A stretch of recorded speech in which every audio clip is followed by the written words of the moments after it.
Mic check, 1 2 1 2. Sorry, I had to pause it. My niece just came over to visit from UFC.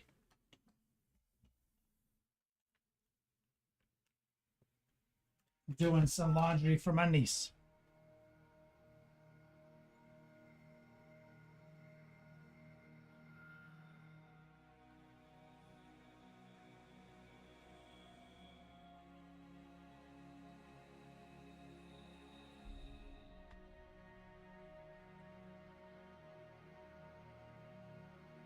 All day, every day.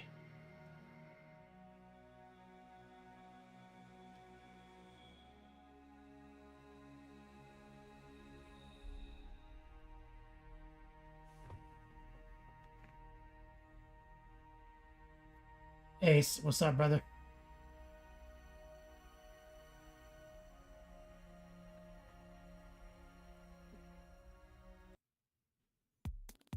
Let's do it!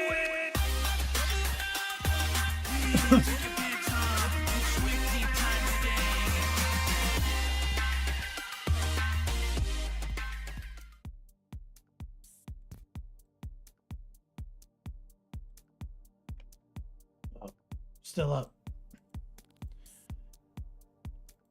Yo, dog, Kenny Boucher here, Next Level Painting, hitting you up on the literal best of all days, coming to you live from that Beats Lab in Central Florida. We're doing it again.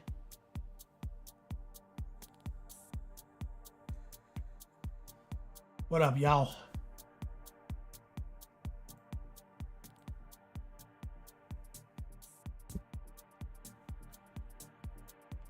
Busy day, some updates.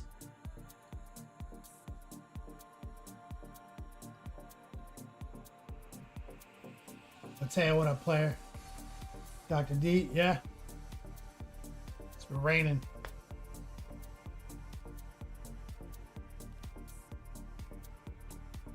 Dr. D with that resub. What's up, player?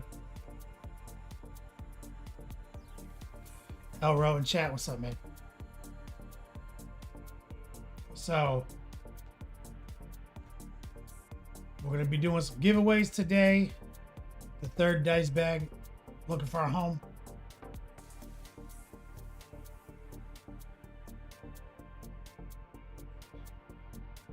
And our new raffle system. What's today's count? Is Recoil in chat? Yep, Coil Daddy's here. So the new cost, it goes up every Tuesday.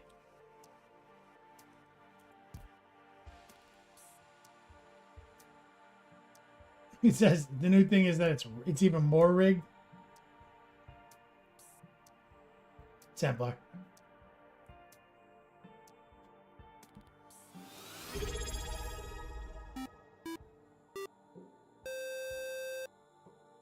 Crazy. This is how's my favorite hobo. Doing what I can. There it is. Is it new art? What book? Bag Raffle. The unwritten book of the road. So today it's 540 yo dogs per point. Goes up with your free acquisition cost. And his name is John C.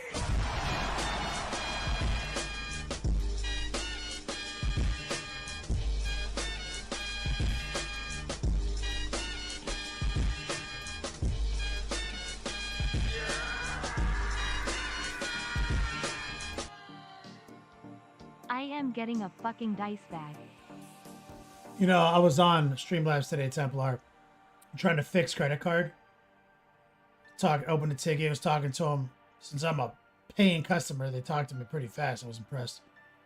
But I noticed like there's all these filters for this text-to-speech shit.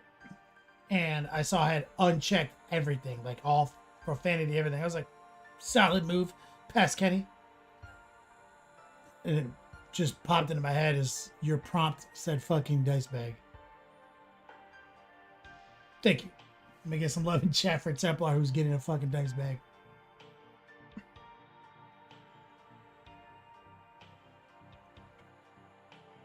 Yeah, so update. Last time we talked, I was telling you guys how my lady had a seizure at Subway. No, at 5 and Below. And then in the car. Remember when I told you guys about that? I was getting worried about it, and we went to the neurologist, got EEG, we got MRIs, everything.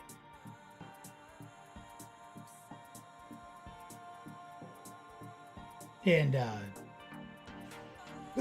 so then that was Friday. So then just a couple days later, happens again at a Subway. Now this one was a little different, but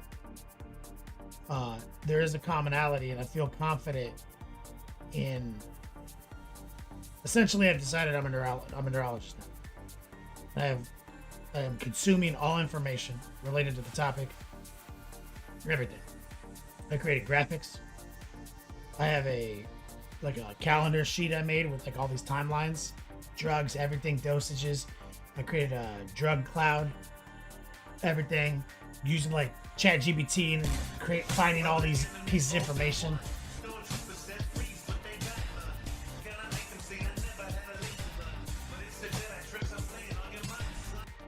Get a 4 Loco on me. I'll get 2. I'll get 2 4 Locals, Dr. T. Thank you, brother. I get some love in chat right there. Reappraise says I'm gonna be a brain scientist. Not a brain. Yeah, maybe. There's no information that I can't gather, and I have a lot of friends who are smarter than me, who I brought in on this too. You know, and so this third one So here's a commonality. After I did all these graphics, I've spent hours and hours creating charts and stuff. Chat, using AI to figure out stuff. One major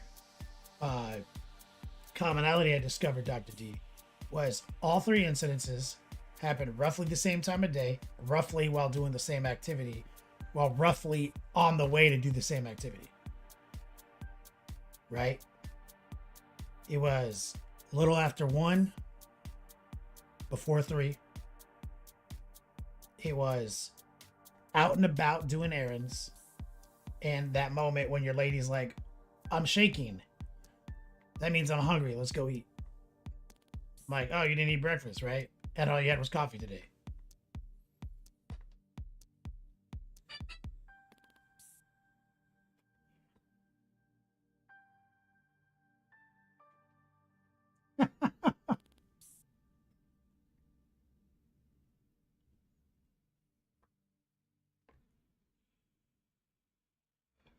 She just sent me a video on why vaping is so dangerous.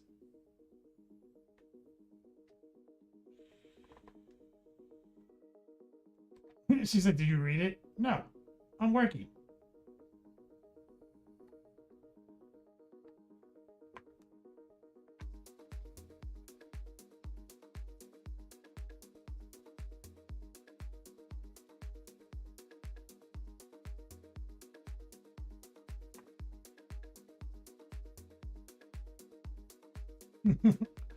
It's funny because it's from a doctor, and I'm like, I don't believe doctors anymore.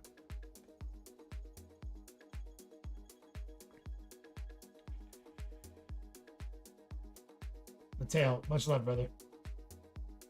See, reappraise is already like food, meds, everything. So then I talked to Rottweiler a bunch.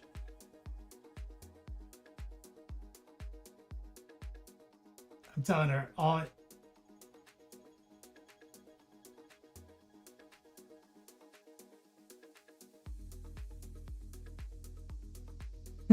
I told her all information must be independently obtained by me. I don't believe doctors anymore. And I brought Rottweiler in this, who was an EMT, and he's got all sorts of knowledge, and he's got other friends who've got all sorts of similar knowledge. And that's why I started with the committing cloud charts and stuff. And then, then I started learning about like epilepsy. So am I the T guy again? Yep, I'm the T guy again.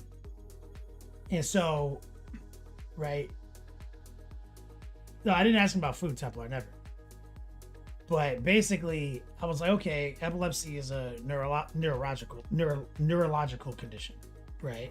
And then I started looking at other causes for seizures, right? And there's something called a diabetic seizure, right? When your blood sugar crashes, which is a metabolic condition.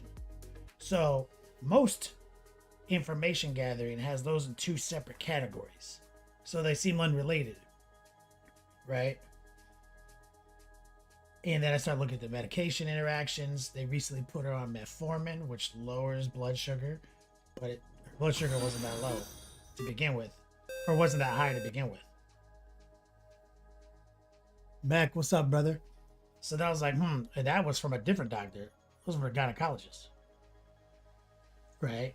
So then I looked at, gabapentin again, and it's like, gabapentin has a unknown interaction, or like it has a no explanation interaction, where they say in many studies, if not all, we've observed that it actually has a cool little side effect where it lowers the patient's glucose levels. We don't know why.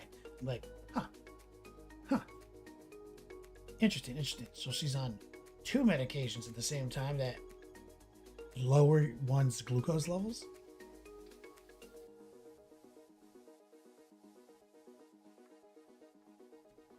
And Dr. D says, as soon as you said no eating coffee, anemic seizure, right?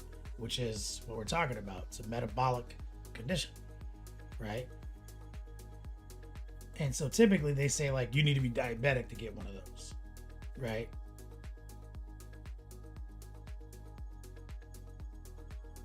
Reappraise says diabetic issues can appear to be intoxication or neurological issues. Because the brain, there we go. My man Rhea Prey. He got it. So then that led me on a whole deep dive on like, what the hell is blood sugar for?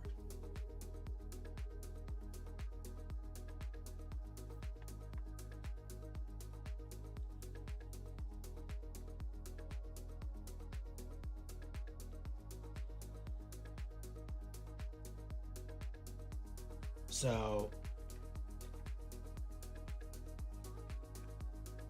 the third one was kind of interesting because we went. This is the third time out and about, no eating. Oh, I'm really hungry. Let's go get food. So we actually got to the place where the food was. We get in there. She's like, it's happening. So then I immediately grab her little hand, walk her out, put her up against the pillar, hold her up, and I'm like, are you okay? And then it happens, right? Like 8 steps.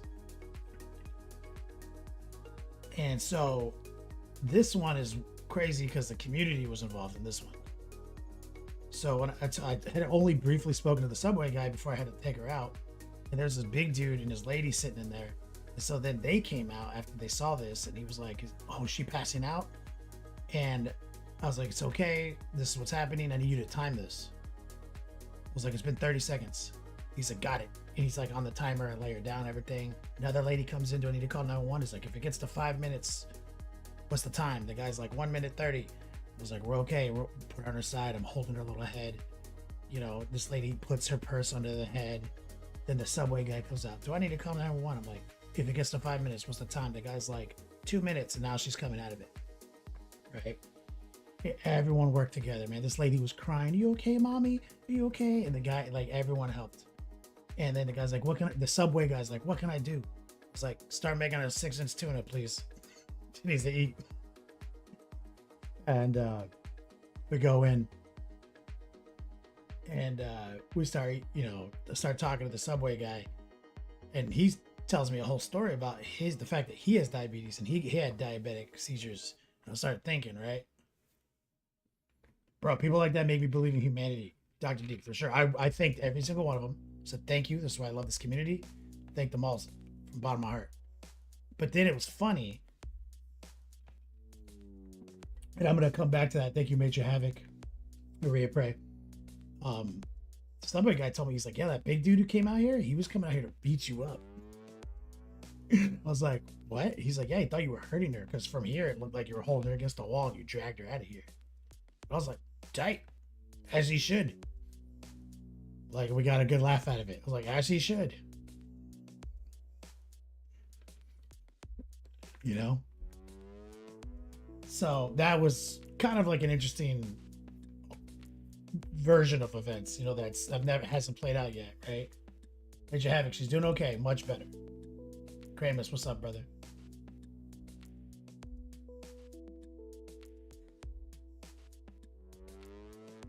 Exactly, Rhea Prey. And Dr. D asked about, does she need to change the medication? This is all medicine. It's 100% medication.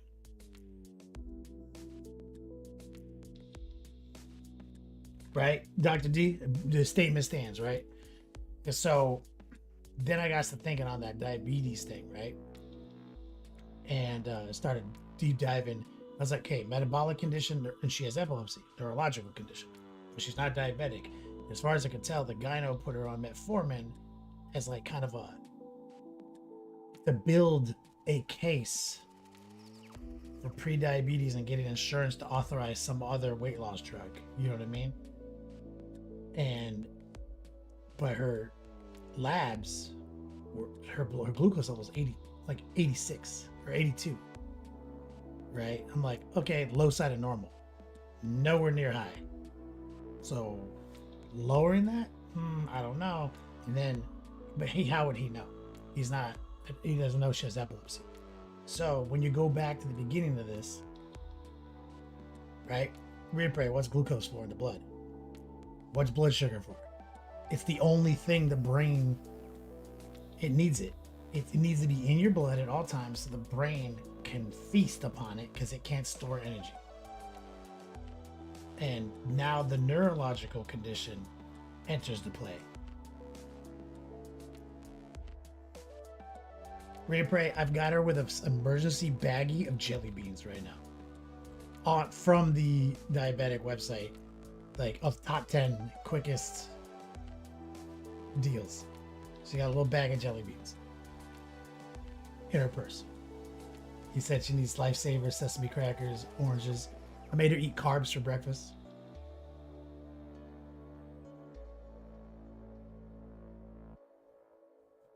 So, where the metabolic and the neurological interplay reappraise is the fact that people with epilepsy have a seizure threshold, an unknown number in their brain of things that can happen because like the brain is functioning, and then there's going to be some amount of nonsense that our brain, non-epileptic, can take and work through. But there's like a threshold number in theirs where like when it hits that number, like it glitches and resets, right? And so how much sugar's in your blood could modify the threshold. So they're saying like it's not directly linked. I'm like, okay, indirectly linked by 1 degree of separation. So blood sugar goes down super low. And now the brain's seizure threshold used to be here, now goes to here, and now that light over there shines in your eye kind of weird and you have a seizure. So yeah, sure, not directly linked.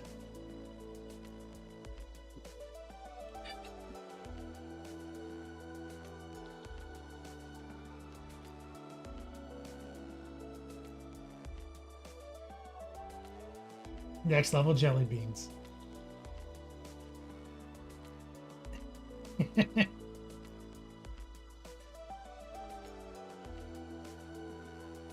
NLJB.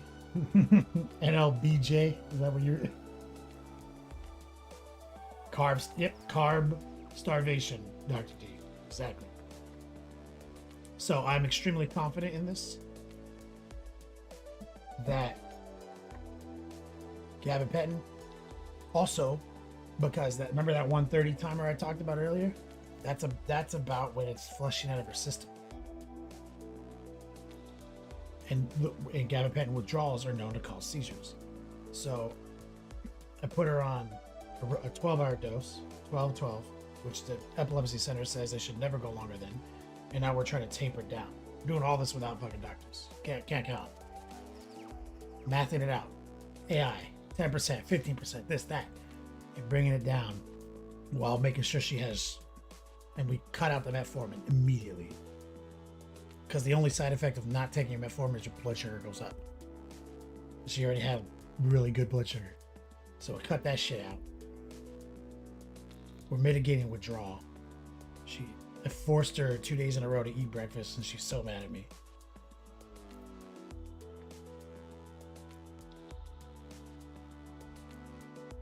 Dr. D, mushroom therapy, particularly with lion's mane, reishi mushrooms, shows potential in treating epilepsy.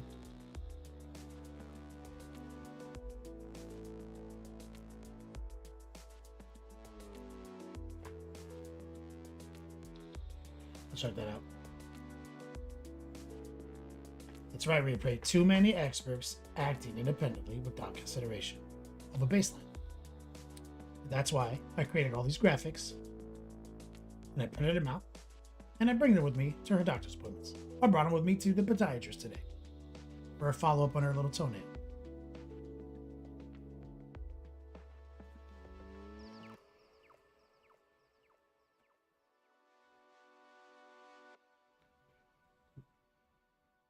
Reapray, got one.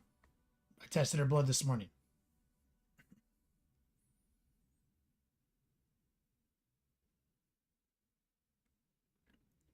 Oh, I'll tell her about that free hack. So, check this out, Reapray. Tested her blood sugar this morning, after 8 hours of sleep, right? Up on an 8-hour fast. Guess what it was?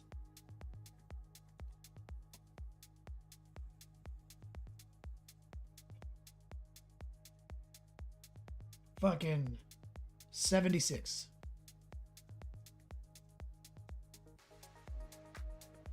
which is extremely the low side of normal, like the minimum lowest before you're literally considered to have low blood sugar. I don't know what that equates to in the decibel.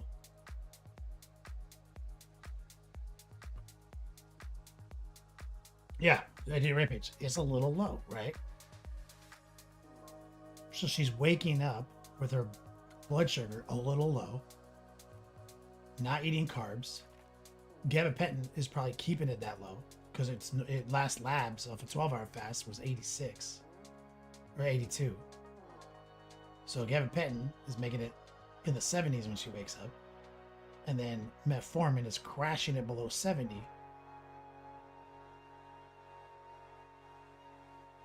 So that's about 30 hours of exhaustive research and phone calls with no doctors involved.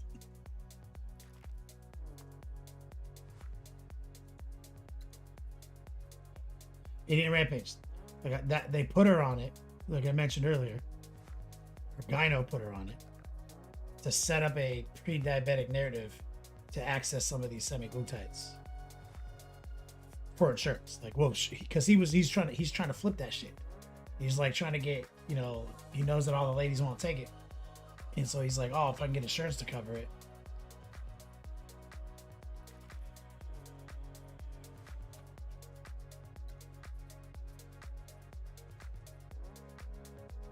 So she was on it for like a week. And during that week, 2 seizures. Gabapentin already is known to lower your blood sugar. So you have like 3, as Rhea said, we have like 3 experts not talking to each other, working their own agendas.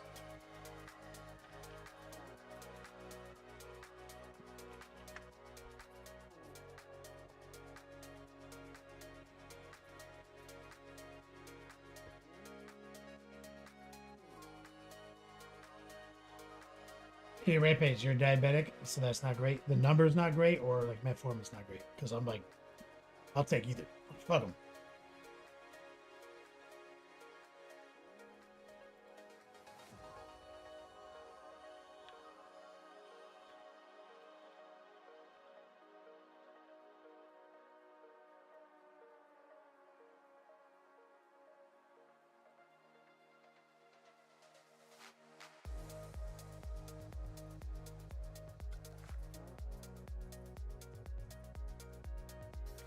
Oh, so I just converted her score, Rhea, to your scale, 4.2.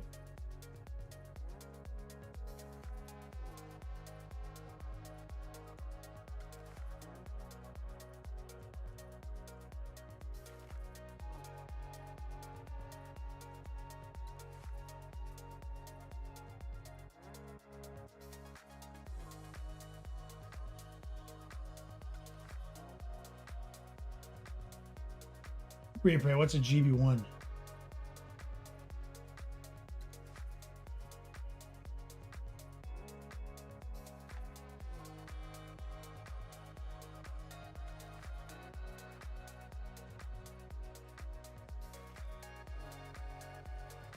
Yeah, Ada Rampage. She got prescribed a blood sugar lowering medication when her blood sugar was 86. That's a bit negligent, wouldn't you say, as a diabetic?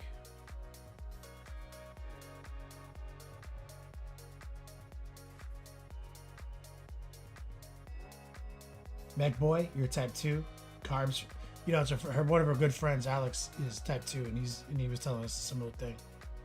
I made her have avocado toast for breakfast, and then I tricked her into eating a Boston cream pie, or donut. You're the second diabetic to tell me that, Mech Boy. And within 7 days, you were the second diabetic to tell me that.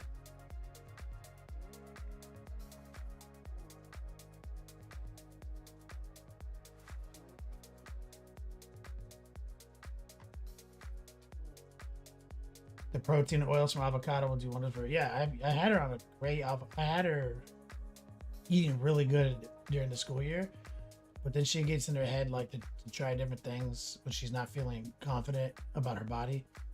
And she was going with that like intermediate fasting strategy. I was like, I guess I wasn't paying close enough attention.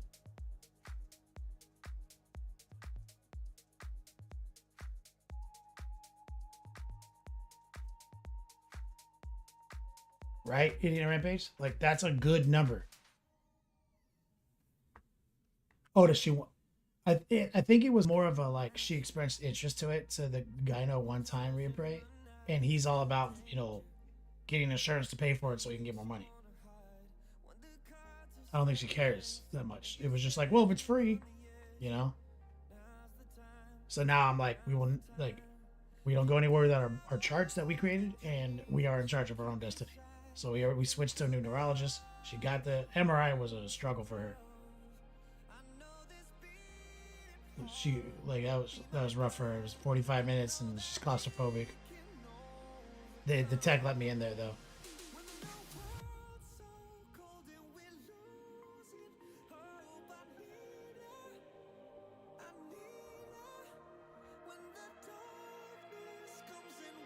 Dr. D, the bread for toast, use Ezekiel bread. Is that just like unleavened bread?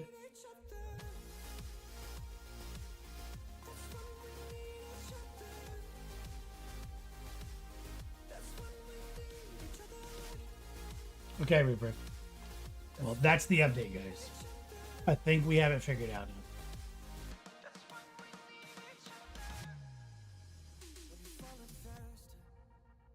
I'll put all this into motion. Thank you for you. This is something I told her about too.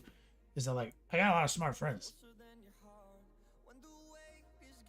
so that's why I bring this stuff up because I'm getting so much. I get so much information from you guys. Thank you. Shout out to Templar, Dr. D, McBoy. Thank you for the follow. Eating a rampage with the resub. Fuck, speaking of like crashing, I forgot to get a snacky before the stream. Now my stomach's growling. Let me go get a cheese real quick. So she doesn't reverse point the finger at me.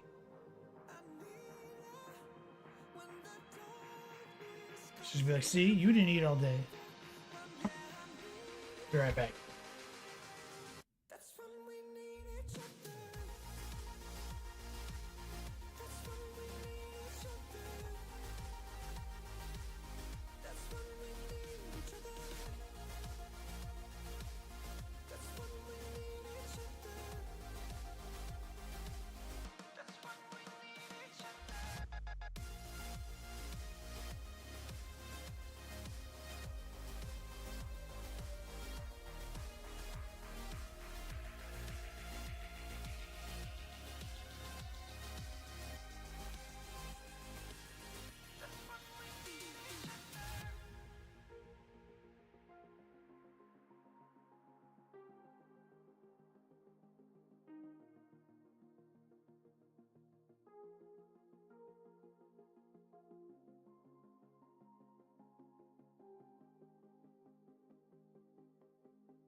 Dr. D just gifted a sub to your boy, Beck Boy. What's up? She's making arroz con gandules, my favorite Puerto Rican dish. I told you my niece is here, with the one who just went to college, doing her laundry and hanging out.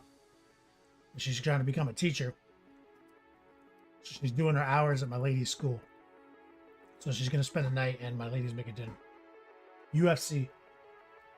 Dr. D.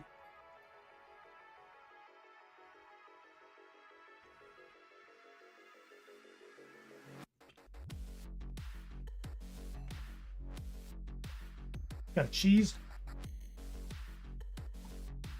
And a Slim Jim. Ooh, yeah.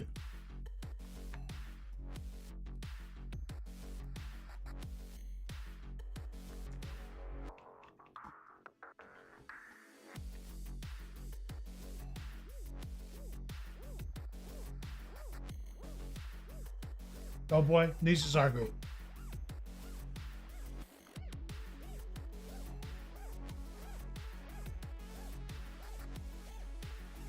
All right, that's the update, guys.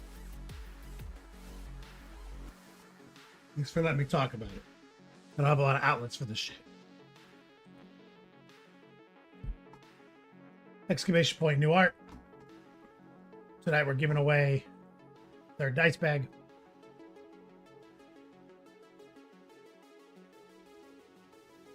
More pigment. I ate a Slim Jim and a cheese stick.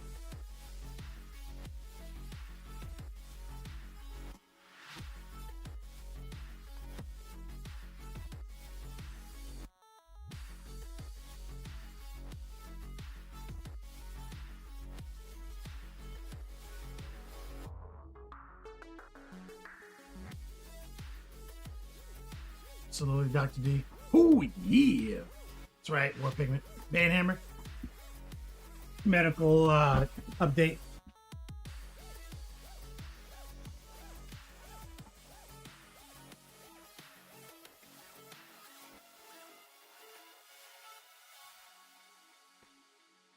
Okay.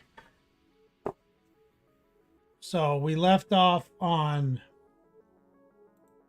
Oh, big update on Patreon. We're caught up. Patreon videos are edited and current.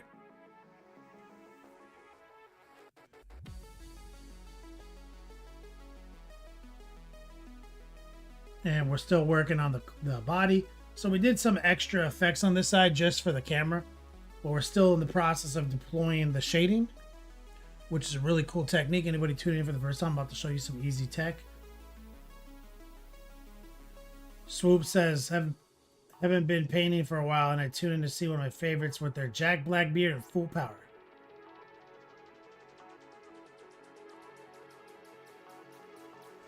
Captain Banhammer. No worries, man. Appreciate you tuning in. Just an update on my lady's situation. She's okay. I think we figured it out.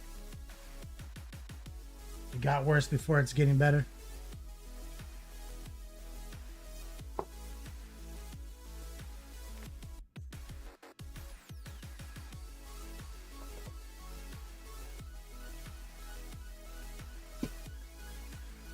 So I think I'd like to play around with the mouth.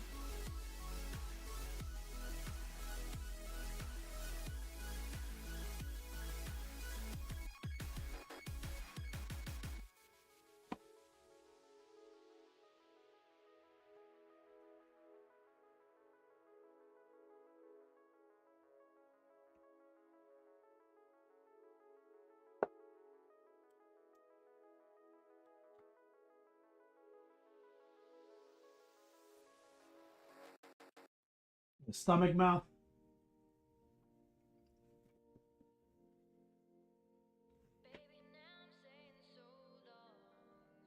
So let's just bang this out.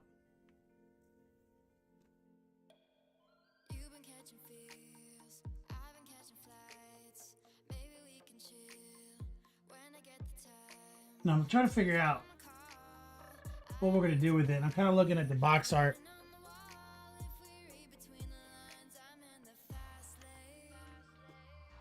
So I think the simplest move here is just honestly to just build it up super quick.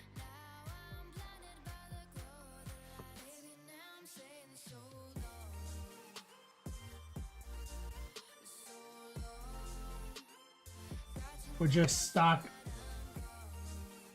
maybe like just stock magenta.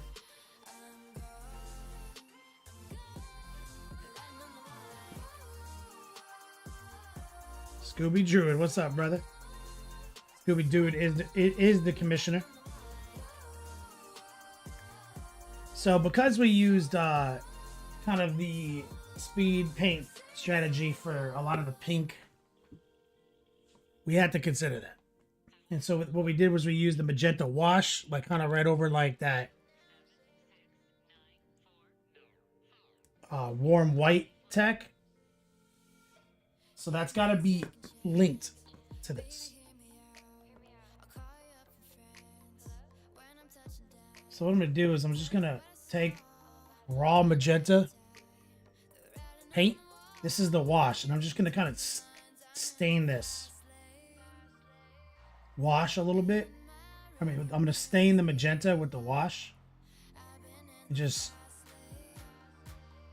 using our big brush, just going to slap it on over everything.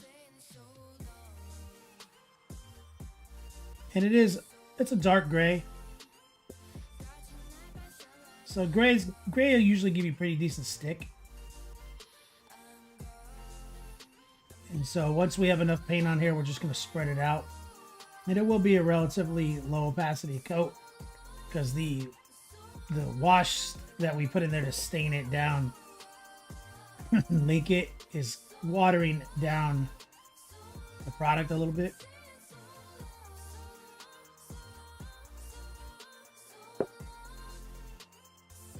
But I want a starting point that has some of this dark magenta in it.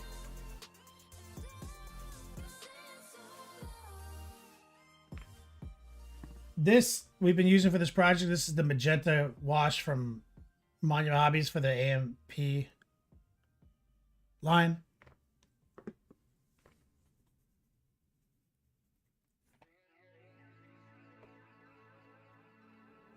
Now, while that's chilling, let's move back over here because we actually want to paint up inside that mouth a little bit. And see, we stained all that with the magenta with just the wash. So I'm thinking we probably can take our number 4. Let's just see what happens if we raw dog the magenta. Just gonna using the tip of the brush in pure raw paint. I'm gonna just kind of paint along the soft edge of this throat hole. There's a little dangly right there, that little mouth punching bag, throat bag.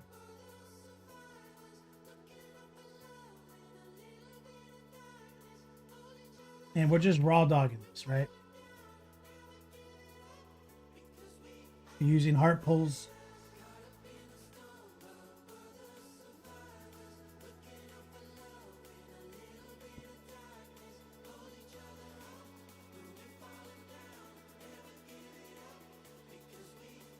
Because the reason we left the mouth off, because this will be a bitch to try to paint through those teeth.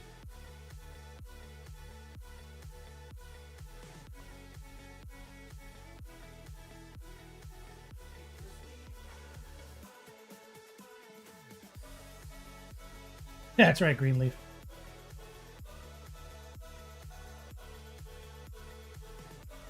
Same thing right here.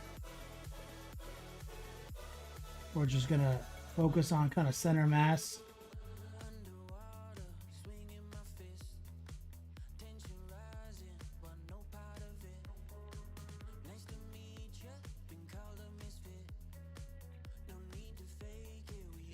So there's like got some sacks in there too.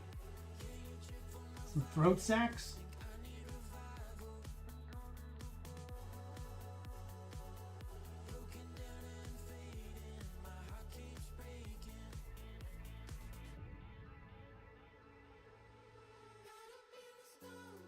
I don't know what's going on there. They're veiny.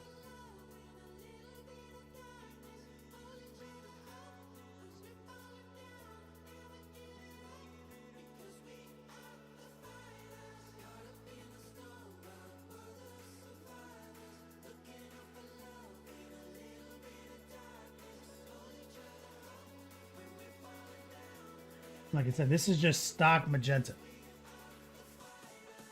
And we're waiting for the teeth to dry. Throat, punching bag, aka uvula, and tonsils. Now, there's a tongue right here.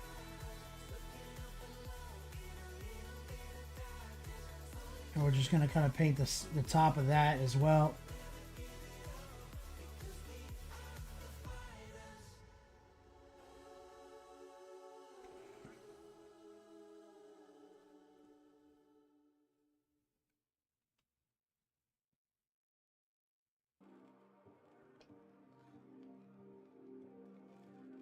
We're going to switch over to a smaller brush.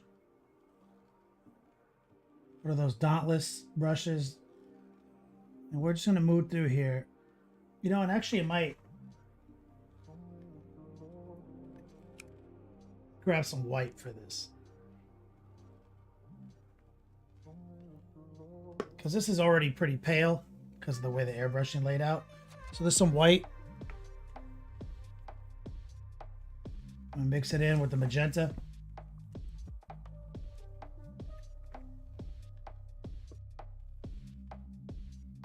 Smell like, almost smells like there's like an open super glue right here.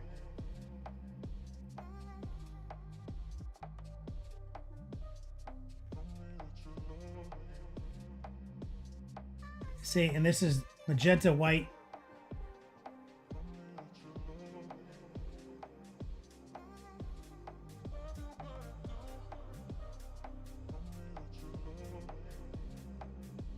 And we're just kind of stippling and heart pulling on that.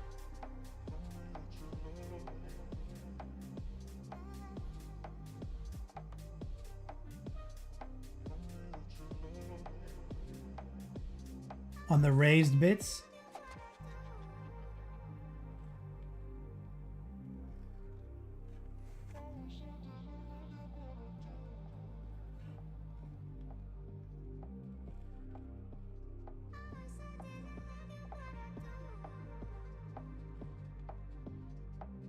And this, all of this is just magenta wash staining over the warm white workup we did earlier. And now we're just bringing some volume to it and some opacity.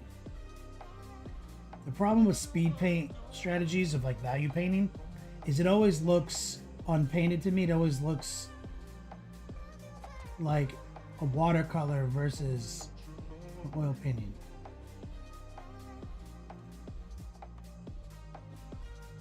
Like with a watercolor, it's like the white paper is 50% of the painting, right? It's like so important to the painting. So the lack of opacity in general brings down the feeling for me. So we got to ramp it up. We can't let these little textures be brighter than the recesses just because of values and filters. We have to get involved.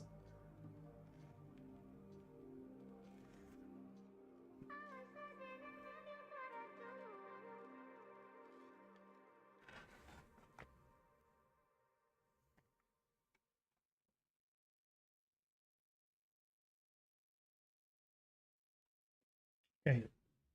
Similarly, we're going to set up a mix, maybe a little bit less gangster, but we need to still use some of this original pile that has some of the magenta wash in it. So this will be a brighter mix, brighter variant.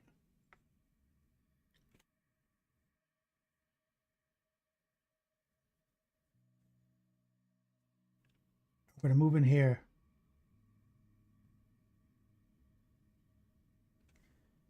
And add to what we've done.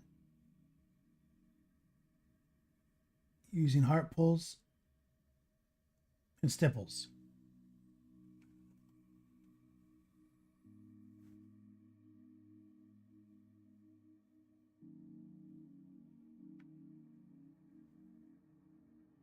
This is just a layering technique.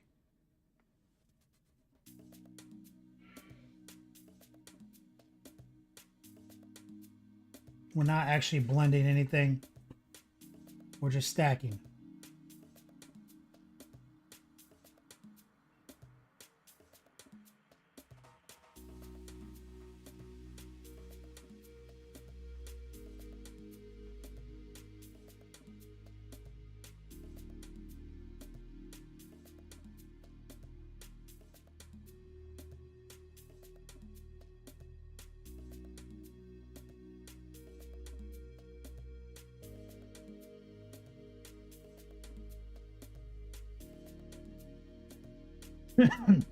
Sorry, recoil. Premise. When I first got back into painting, I kept hearing about speed paint. Speed paint and more speed paint. Bought this speed paint. Thought it was absolutely terrible. Yeah. I don't like the way it looks, man. I mean, it's fast. And it looks better than not painting your models. And I like that there is a value painting lesson, like with all the way slap chop works.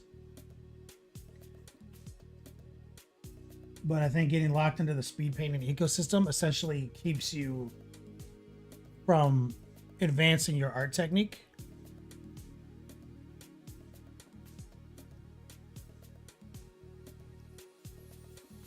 So a little brighter and a little bit more aggressive.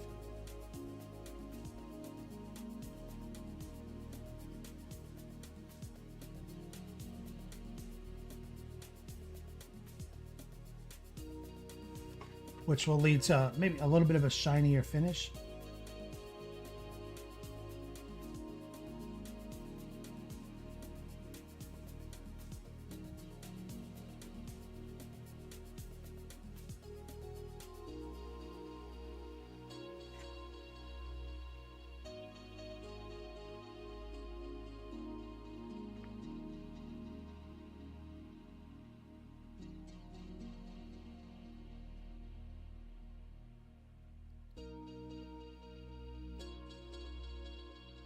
Just framing that tongue.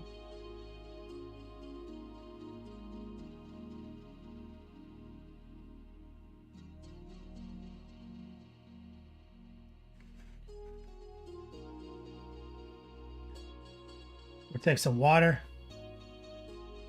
go back in time, lower the opacity a little bit.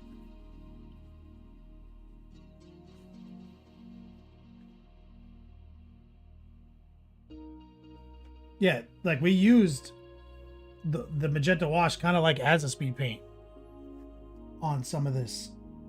So that's why I want you to learn like real ass painting first. And then you can make your own decisions about introducing a speed paint. So we tempered the highlight, the low opacity variant.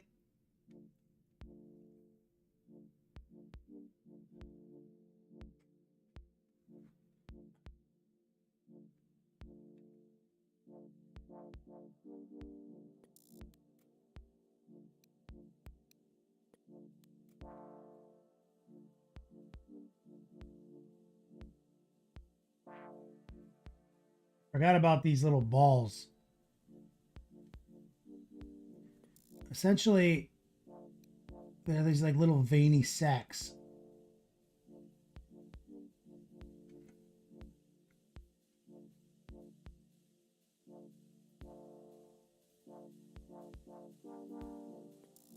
And I want to stain the veins a different color. Like you can see that one vein. I want to kind of bring the veins into like a blue stain.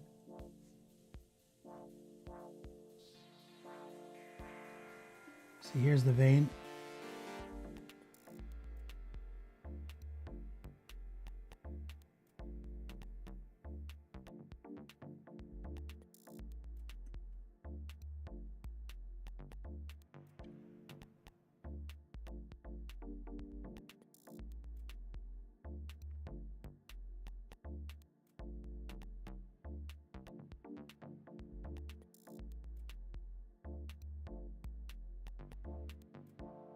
little bit more white.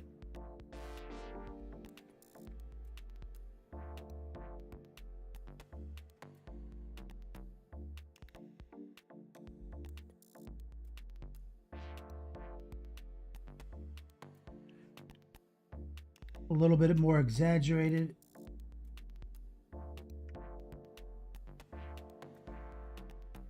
We'll lower the opacity with some water. Captain Banhammer, you like to use your airbrush for filters? Yeah. Don't ever forget the balls, Recoil says.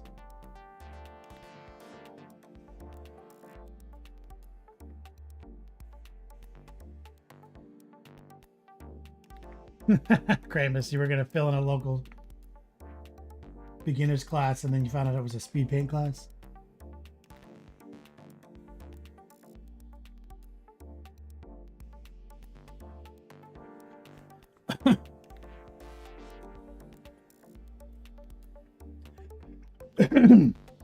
Now on this stuff, let's see what happens when I go back to the magenta wash. I think I can actually kind of target lock it a little bit better.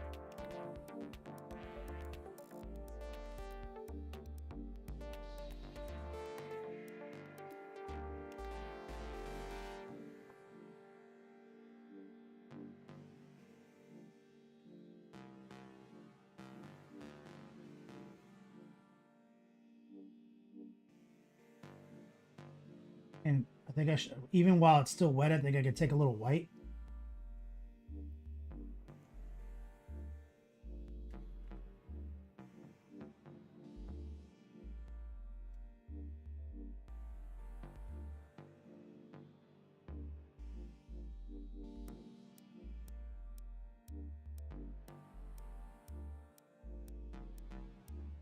And really push that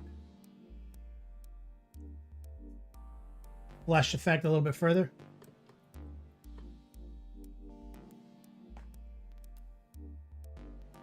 Always wash your nuts, war pigment, that's right.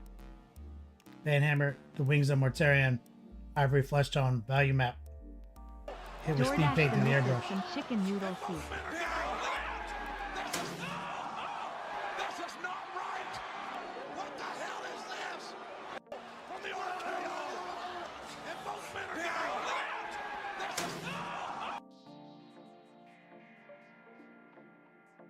It's my man Arrow Dog. Says DoorDash the missus some chicken noodle soup. Bro, she's down there cooking some oro con cordules. I'll tell her.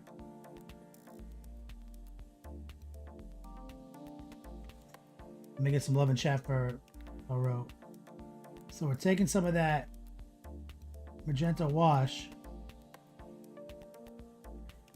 While it's still wet, let's take some bold titanium white. Let's just touch some of this. And I think I fixed credit cards, guys. I had a ticket open with them today.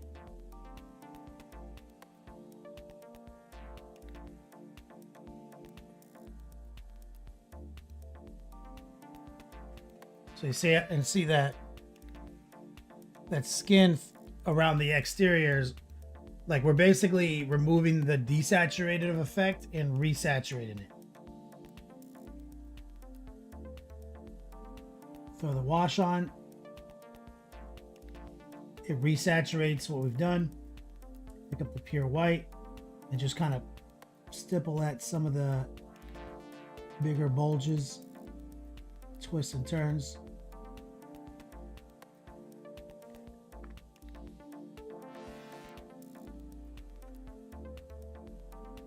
Hell of a set of tonsils, right, Dr. D?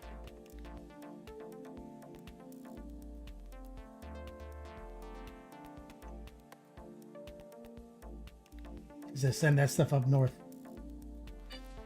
But should get an overnight delivery for you.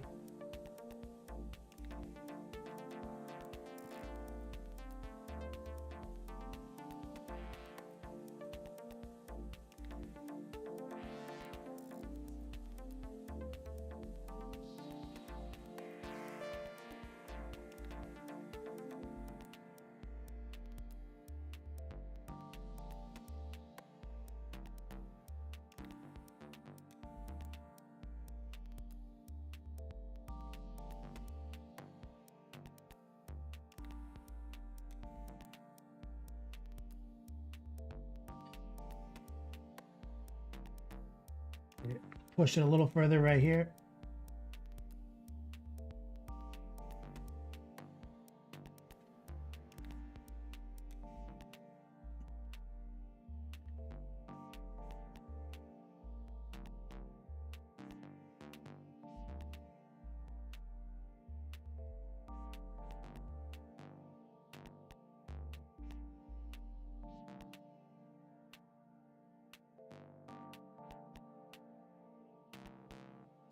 Lower the opacity.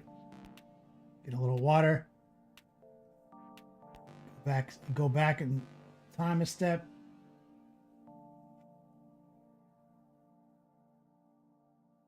Filter that.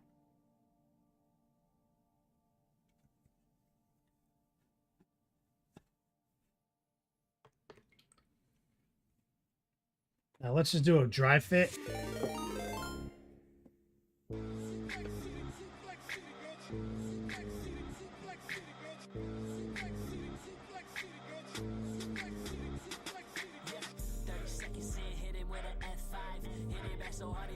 Monument Hobbies coming in with that raid. Okay, so the dry fit is revealing to me what I need to focus the interior detail on. We're just tuning in for monuments. What's up? We're using a whole palette of monument paints right now. All sorts of techniques. Okay, so really it's the tongue and a little bit of that throat punching bag and a little bit of the throat balls. So we need to focus on that more than anything else. So let's take some white plus magenta. Stipple in here.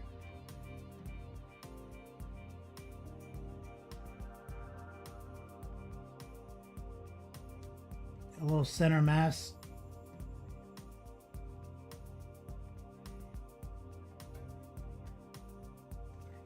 Right there.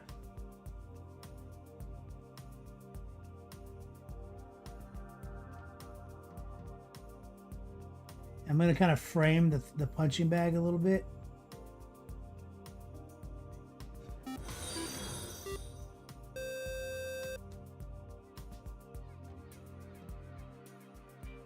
That's kind of like an artificial edge highlight.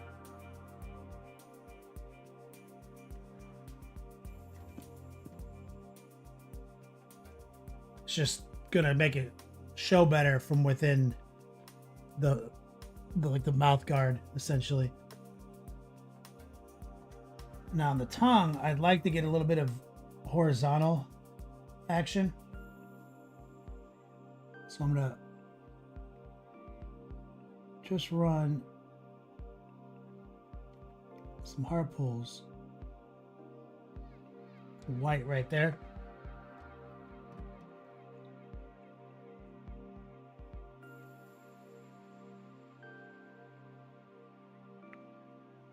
Zilfer, what's up, man? Francois tuning in from the YouTubes. The Huff. Butter Aim, thank you for the follow. Now, this, you can actually see some of this nonsense. So we gotta actually focus on that for a second. So we're gonna take some white, mix in with some of this magenta cocktail. We're just gonna do heart pulls.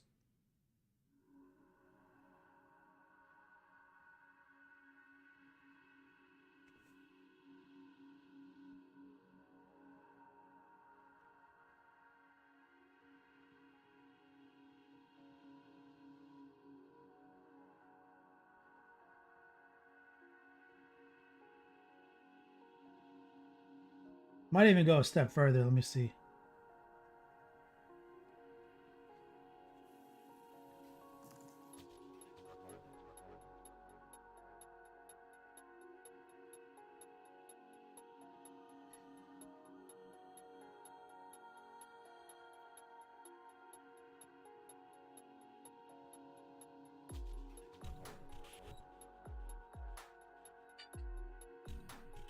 See, I'm bringing in a much brighter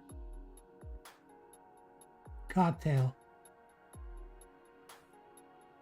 and I'm gonna temper that But what I need to see is what can I actually see through this?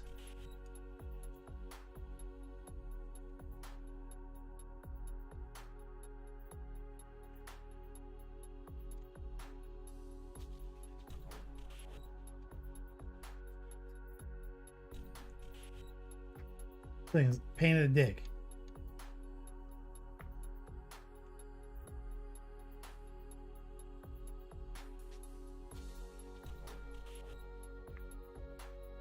Barely anything.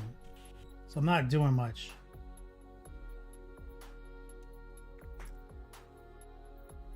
So Tiger Strike Painting says gotta redo the Beard Kenny logo. None of gray.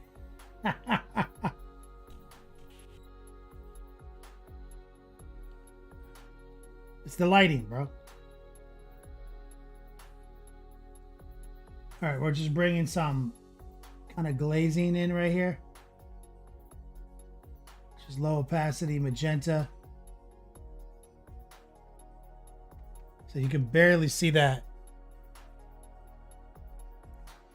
We'll take some of the magenta wash.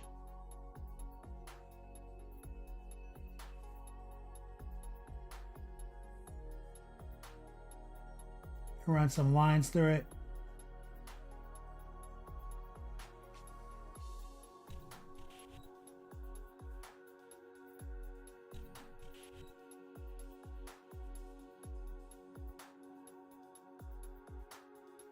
You can see a little right here,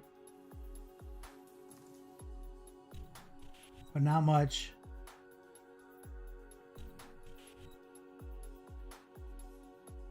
And I'm never going to paint more than I have to because of something like this. You can see a little bit right here.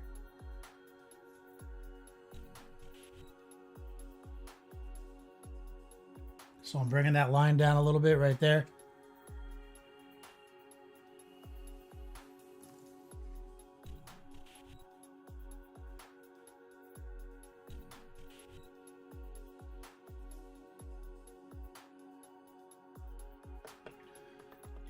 Tiger Strike Painting.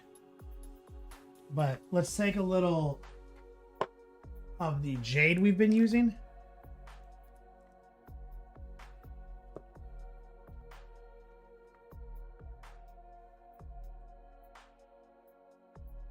Exclamation point Bag Raffle. We're gonna lower the opacity.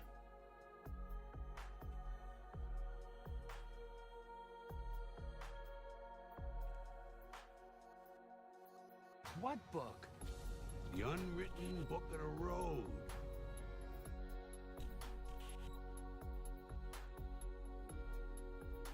I'm gonna stain the veins on these balls, throat balls.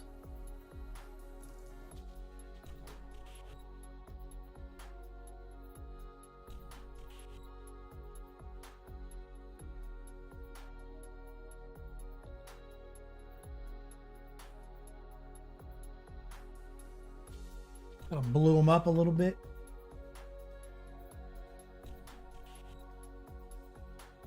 So we've lowered the opacity with water. And I'm going to take a little bit right here and throw some down the center of the tongue.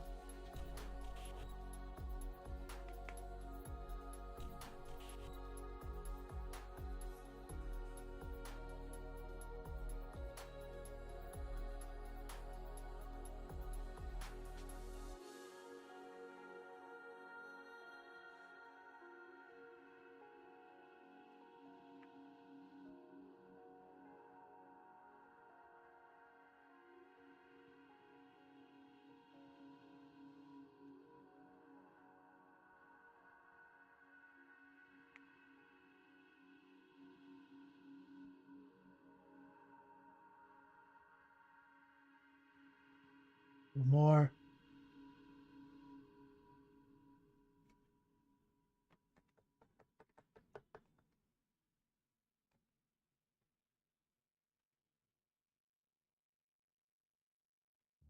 Let's take a little bit of the white, mix it with the magenta and the jade.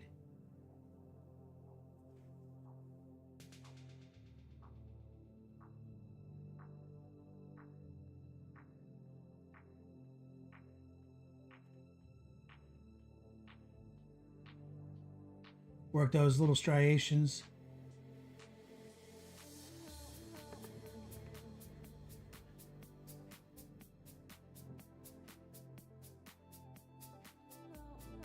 A bit of white magenta right here. Stipple along the edge.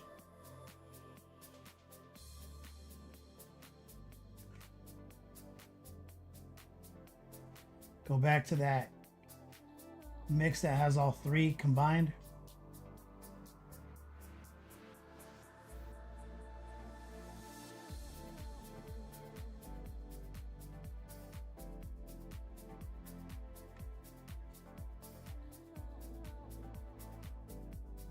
Work the little balls.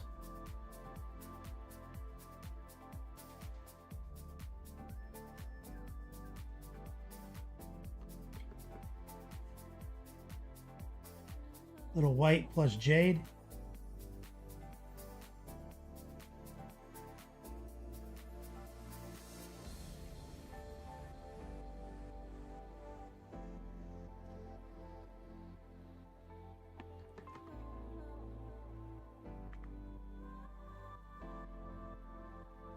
Little pure white.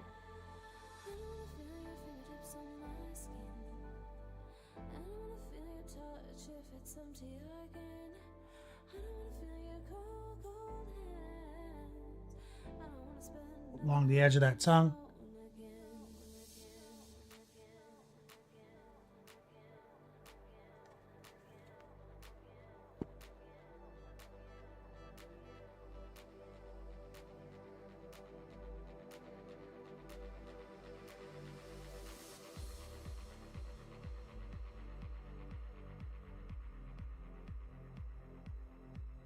Let's take a look at the face guard.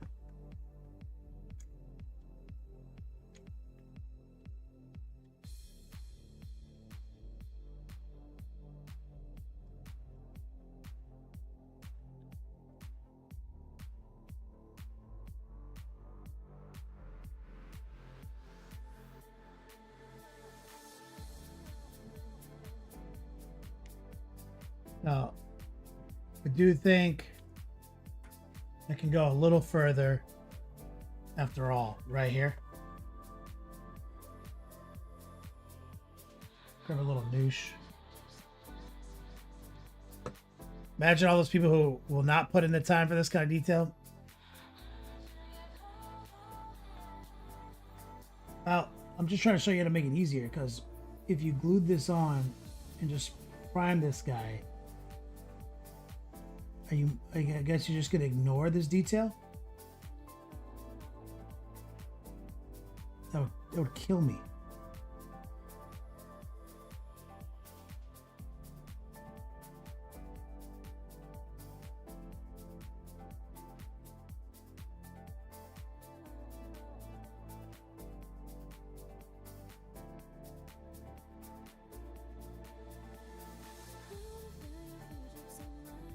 Yes, you can see that meat a little bit more than I thought.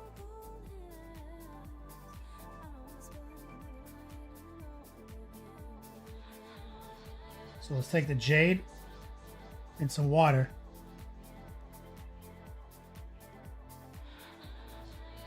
Now let's take that water off on the paper towel.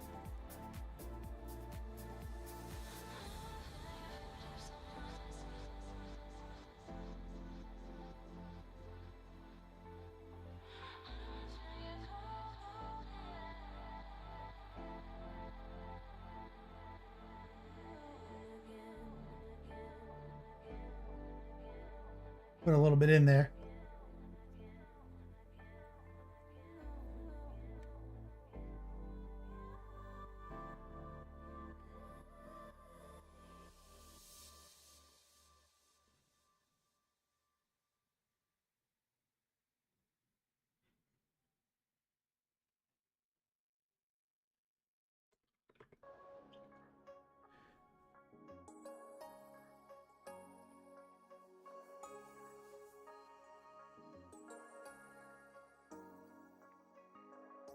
Greg Hunter. man, Greg. Sorry, it's on Twitch only, brother. Let's take some fluorescent green. Greg, one of my newest students, he's crushing it in the Beats Lab. Fluorescent green.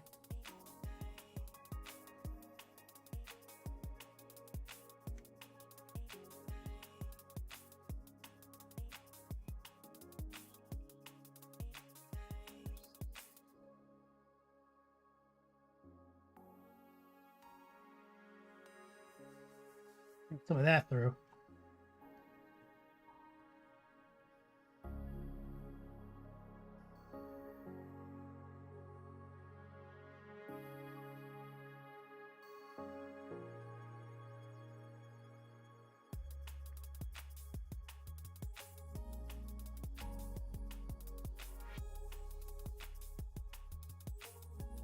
The fluorescent paint doesn't have a lot of stick. So they kind of lay it down, let it dry. Come back to it. Let's put the mouth back on.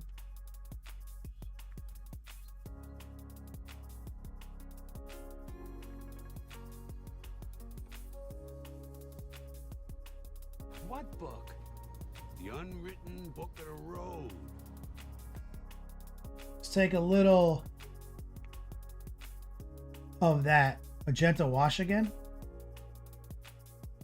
Gonna water it down. And I think I'm gonna just do a filter over this tongue.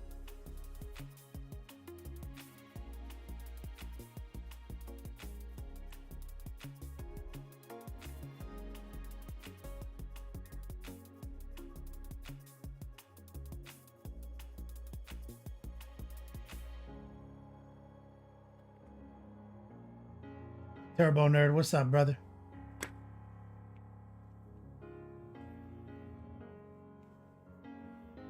Let's run in here. So we got this kind of cocktail blended. Green, jade. Take a little white.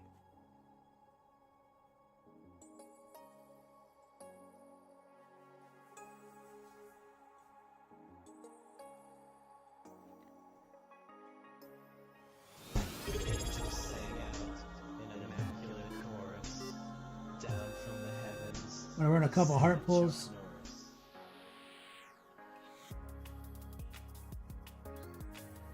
I'm using the tip of the brush, pulling straight back to my heart. Bringing a couple of fun little striations in there. That's just for because you can see that so much.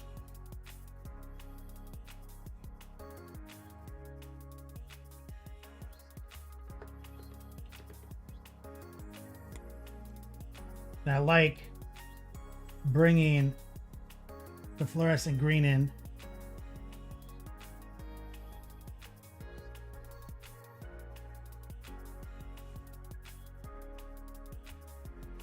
Into the pit. What's up, man? Thank you for that resub, brother.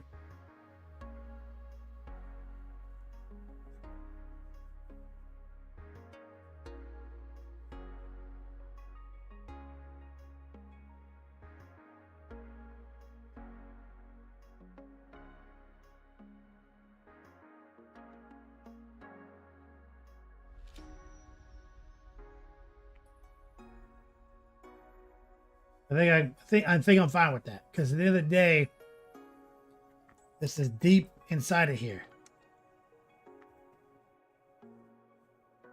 And now if you stare at my Nurgle belly and you really flip it around and look at it, I painted it.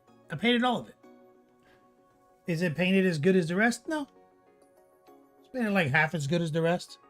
But it's good enough for this. So let's set this aside.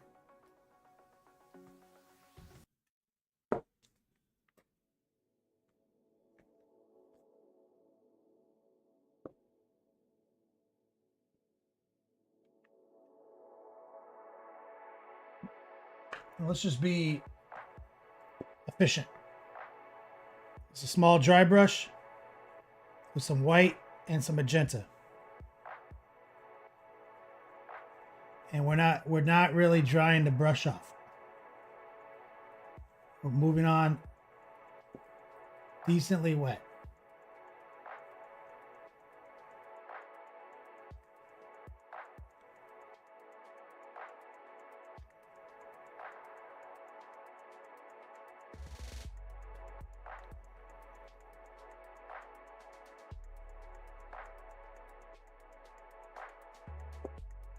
So when you have stuff like this, it pays itself.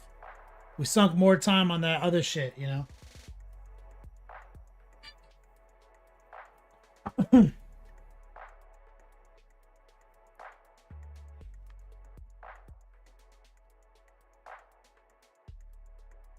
Real quick, let me eat this other cheese I brought before it gets all hot and gross.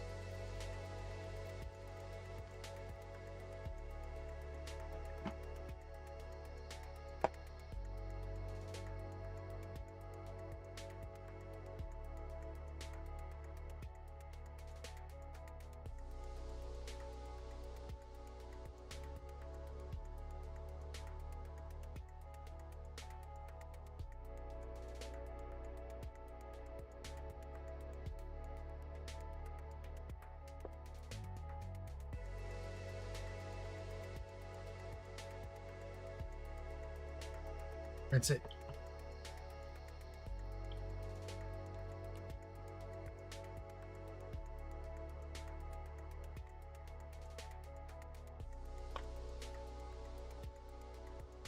So we're gonna do a prize drawing at the end of the show, guys. Like 500 something yo dogs right now. Today's raffle.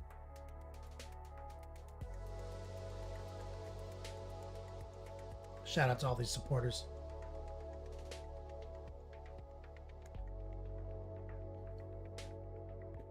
All right, before we get too embedded in that, let's go back to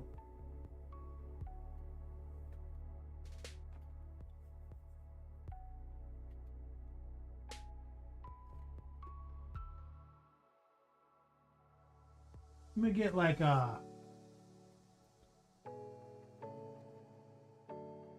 want a solid gray.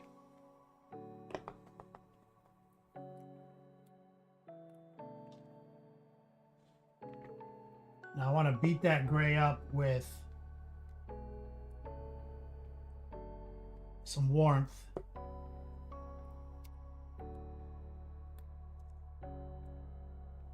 So I put down some brown and some warm white. Rico, you broke a 36-year long. You broke up, Rico. Broke up with my 36-year-long life partner yesterday. Couldn't take the abuse they gave me and my homies anymore. It was a long, fun, bumpy ride, but all things within. So long, Games Workshop. You're giving up on Games Workshop? I mean, fair.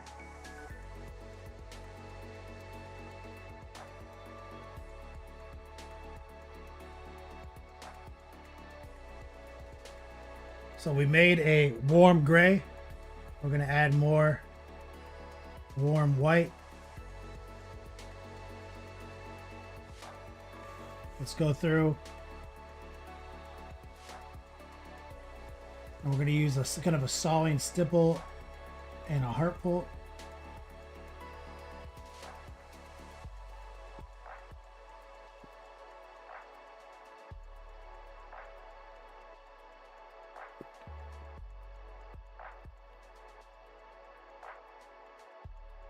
Player J, tiniest of all Canadians. He says, "What did they do this time?"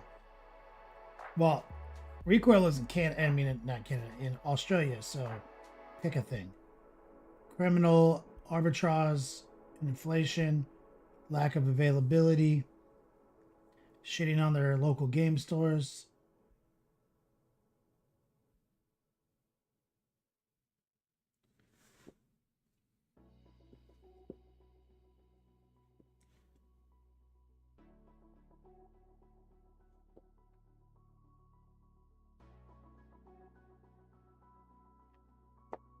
Got the banner. Yeah, they do it to us too, but it's real bad down there.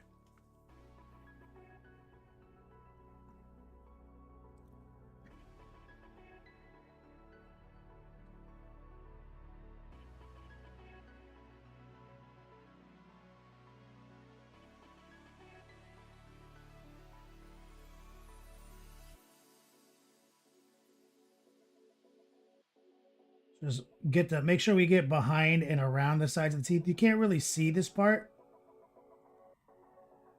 but it's not a bad practice to be in, just to cover your bases, at least with the shadow color.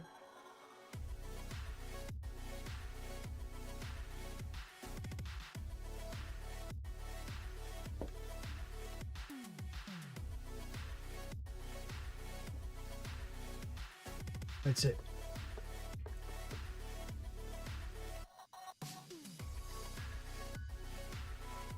It's not printer ink, but it's out of control. Yeah, it's not fucking inkjet.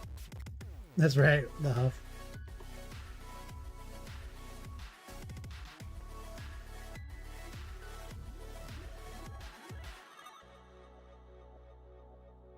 Into the pit says that I won't. He refuses to forgive them after Zag struck. Man, I missed that dude.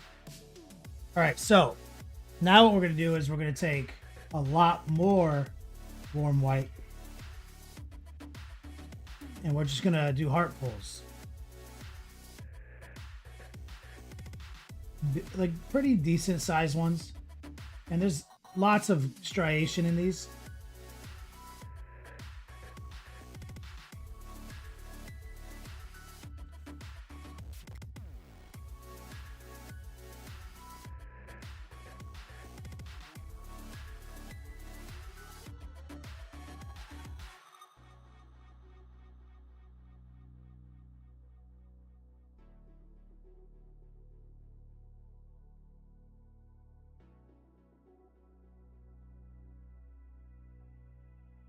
Rotate.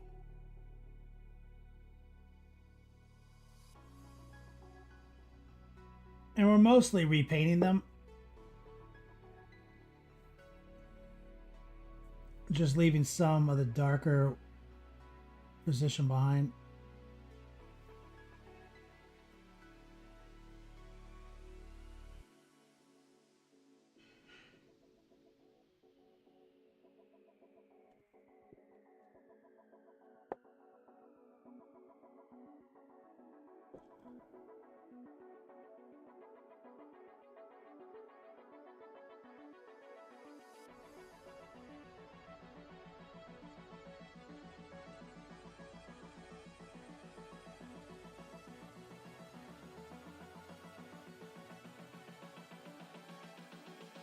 And then we're going to go and carefully deploy some brightness.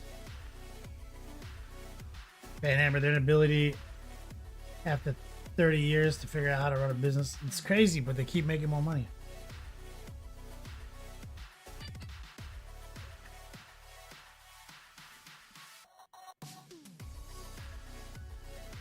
Okay, here's the warm white.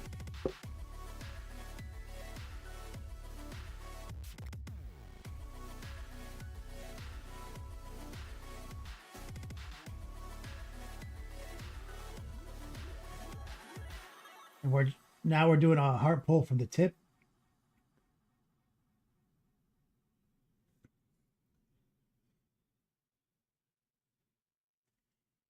We have a little noosh, but mostly we're raw dogging it.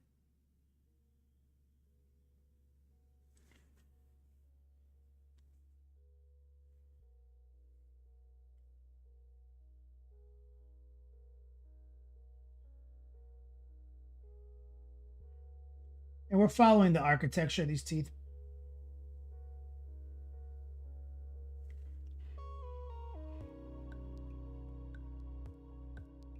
Broken tooth.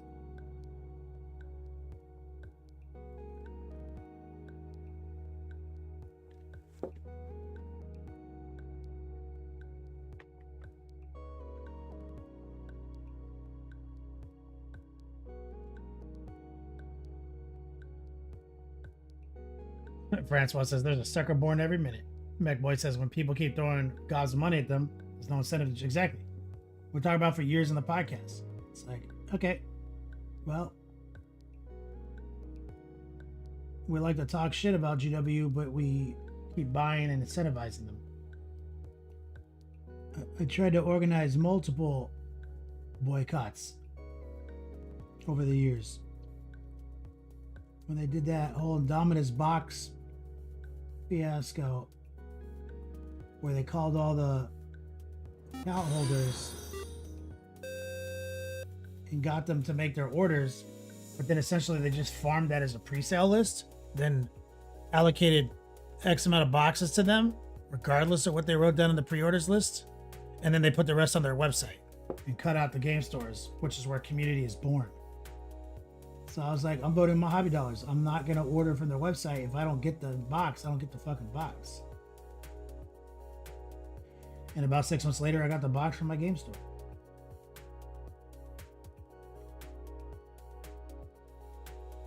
They do a good job of getting people hooked on that FOMO.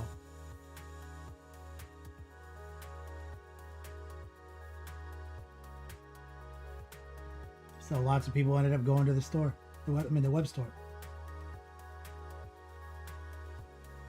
That's proving that they can do that. That they can shit on the local game store to get just a little bit more profit out of the retail, like the manufacturer side of things, by completely cutting out the middleman.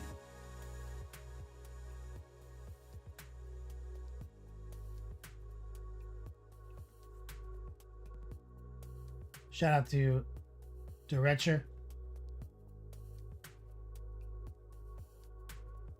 They can charge the same amount, but make more. Yep, dude. They just leave money on the table all the time, Bad Hammer. Oh, it's starting to rain pretty bad out there.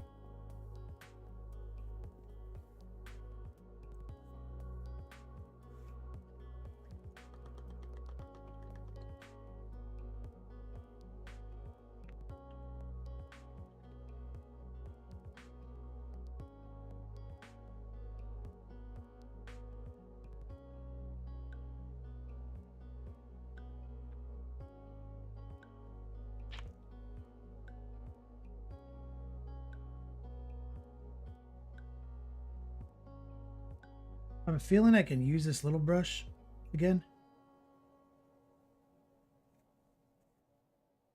Putting a little white on this brush.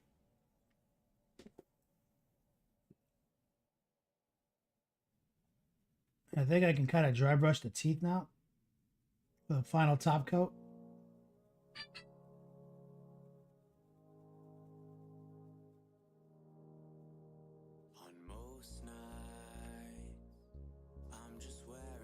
Oh, it's this fucking guy, Reapray. Staying up too late, 'cause I'm watching Futurama, thinking where's my drama,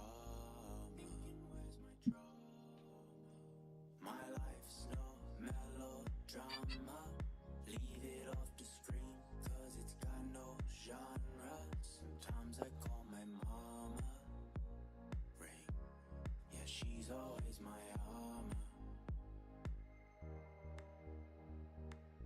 I want to fly away, far from my mistakes. My baggage has too much weight, so my bed is where I stay. Tell the clouds Pretty decent. So I think we can do the rest of it glued in. I mean, there it is. It almost stayed glued in by itself.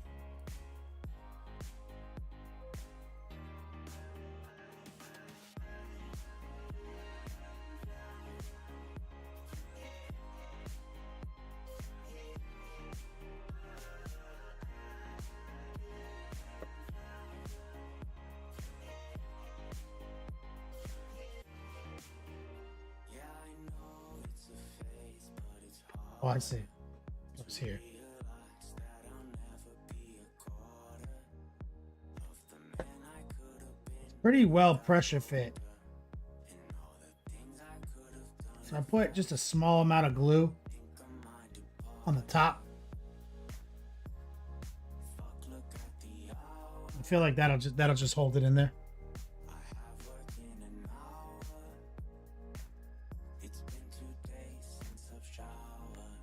Now we're gonna clean it up.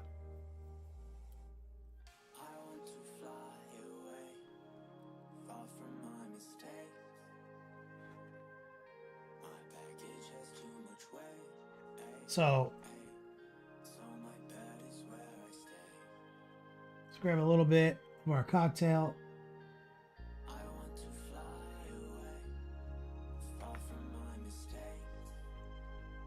Of magenta and white.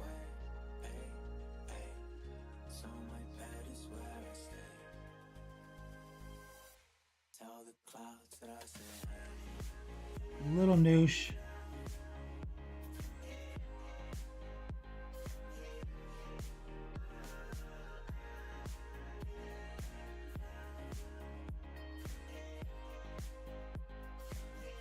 Just kind of cleaning up some of that spillage.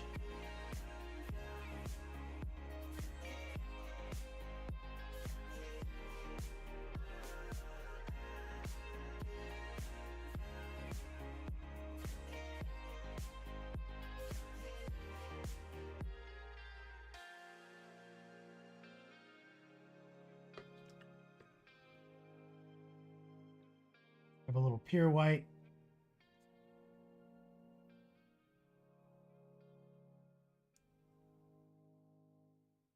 We're just going to stipple a little here and there.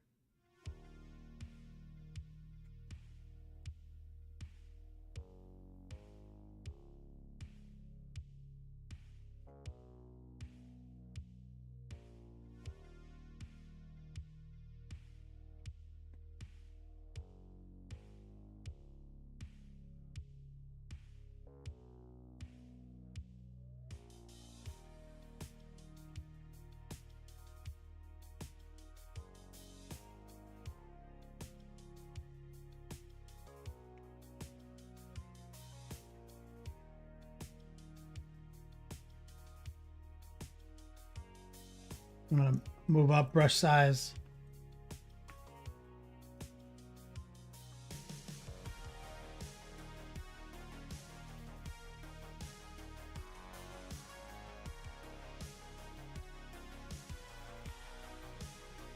Let me rinse this brush. I should have rinsed it earlier.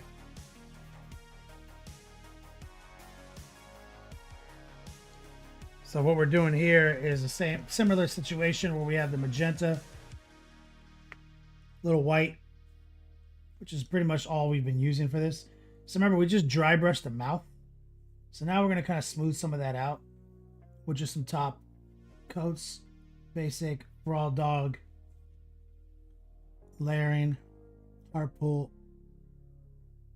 I'm just trying to grab a little bit more white.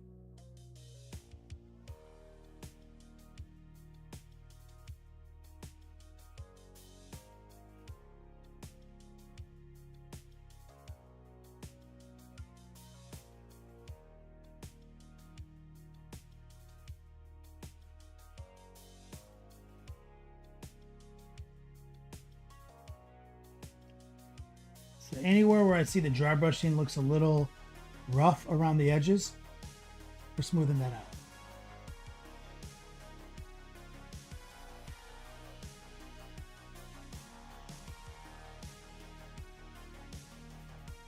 If it looks, textured or dusty still.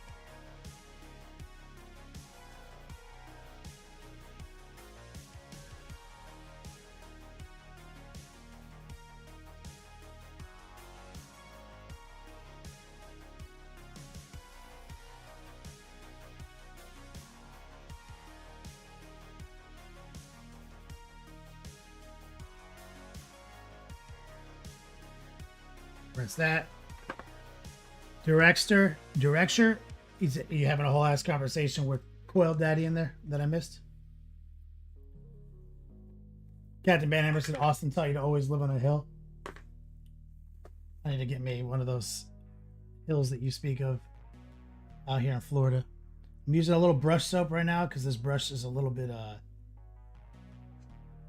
it's getting a little faded from the rough treatment. This is the Dauntless, so this is the cheaper brush. So I feel like I need to take a little bit more care of it. It felt noticeably less good in that round.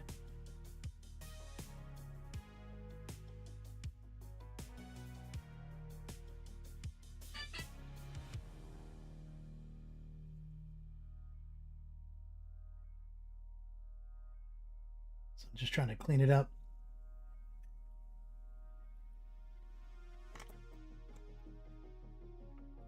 I'm gonna run a little bit of soap on my little guy too.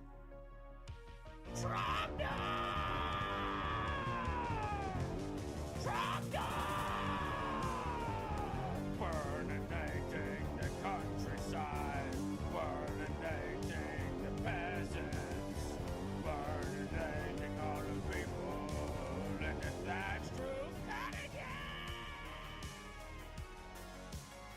Anyone plan to rewatch the multi-week series on building a baby Titan smiley face? Oh, Major Havoc, the other commissioner. So I varnished your guy yesterday, pulled everything out, varnished his ass. Had my air purifiers going, everything. Now I'm gonna wrap him in bubble wrap and more bubble wrap and more bubble wrap. Put him in a box and put that box inside of another box and mail his ass back to you. Making some love from Major Havoc. He's right. We have a pretty girthy series on painting a War Master Iconoclast Titan. On Patreon right now. So let's take some pure white. 8 to 18-0 Major Havoc.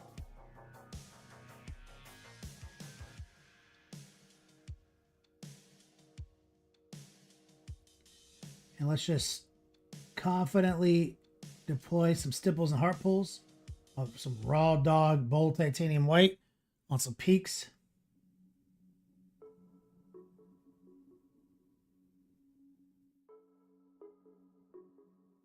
To get that glistening.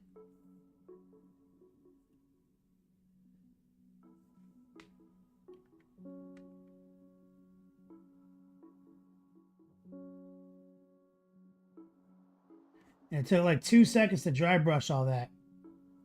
And now we just have to kind of follow the paint by numbers sketch.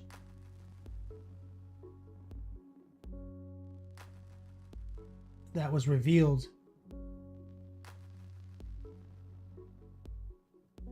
from that process. And that mouth is such an important focal point on the front of the model.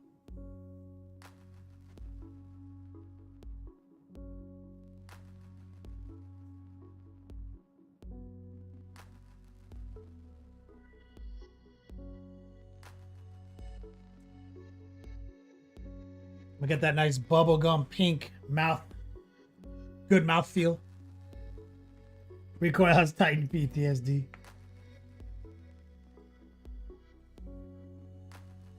How do you think Major Havoc feels, bro? You know how many? He's got like dozens of these.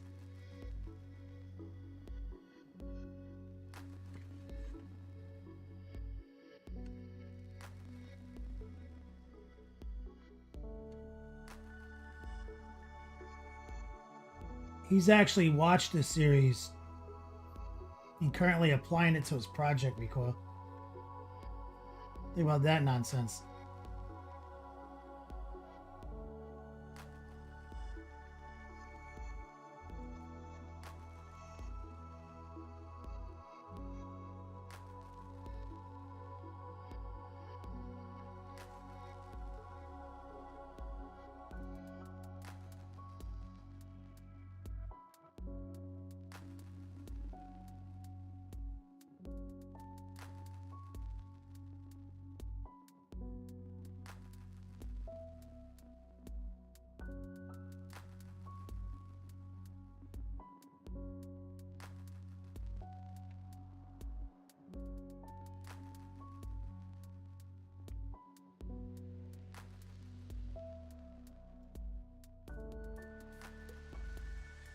He's like, he paid for it and likes them. We had to suffer. Remember every time I tried to like make an excuse not to work on the Titan, you made me work on the Titan? All right, let's take some of the magenta wash. Some noosh. Just trying to stretch it out a little bit. Some water.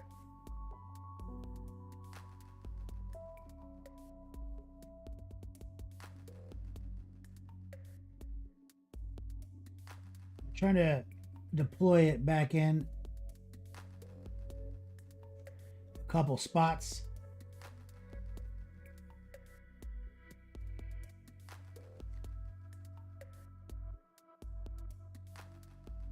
To resaturate.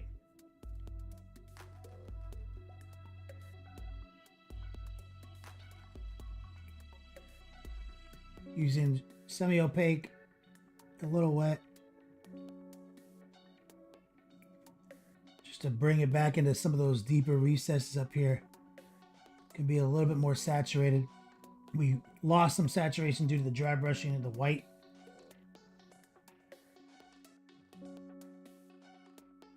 And I just want to reinstall.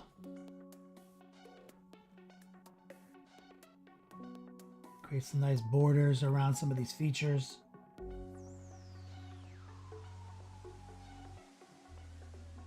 See, we're not just firing it and forgetting it. We're aiming the wash into these recesses between these features.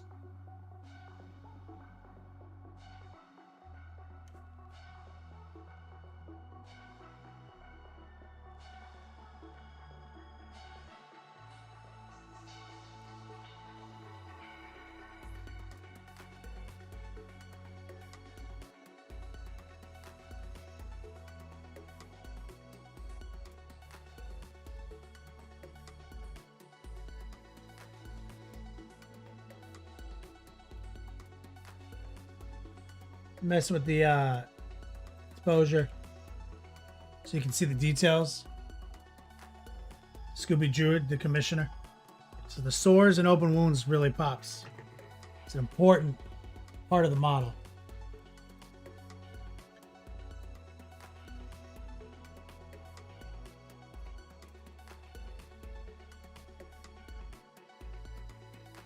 Now, I feel pretty confident with these teeth. Maybe,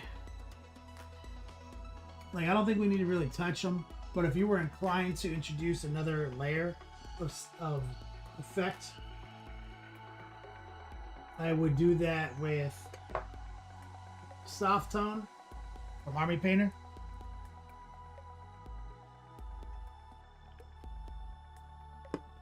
It's a wash, and what I would do is I would just take some and put it in right where the gums meet the teeth. Kind of stipple that in. Use a little water, push it in there.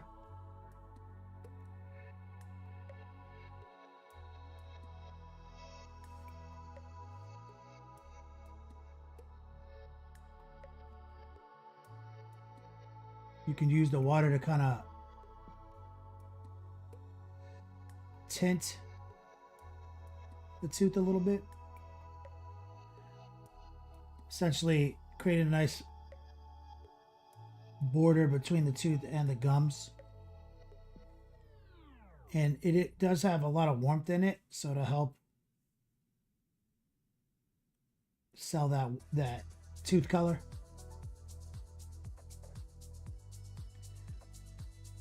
And a little bit of water.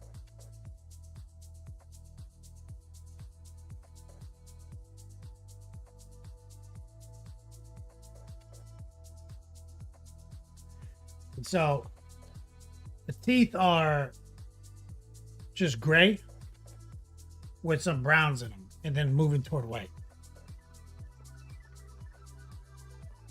And I use that technique for bone colors a lot around here. You know, like that's kind of like almost, that's a go-to for me a lot, right? Just start with gray and then warm it up. So there's our sore. So now the two big focal points on the main body are obviously the face and that mouth.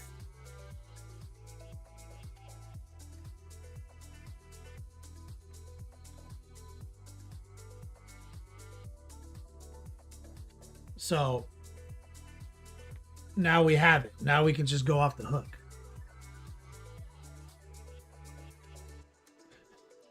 And because we put that extra love in there, you can see inside there because we left the mouth off.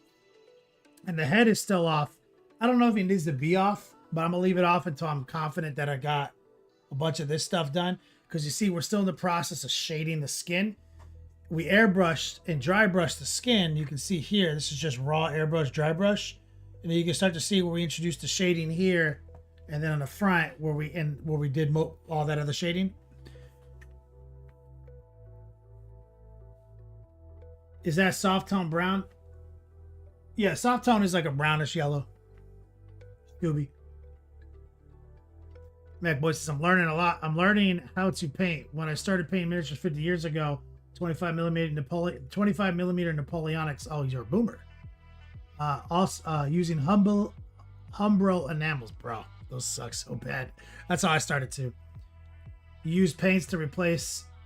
You use the paint to replace the dye in the cloth.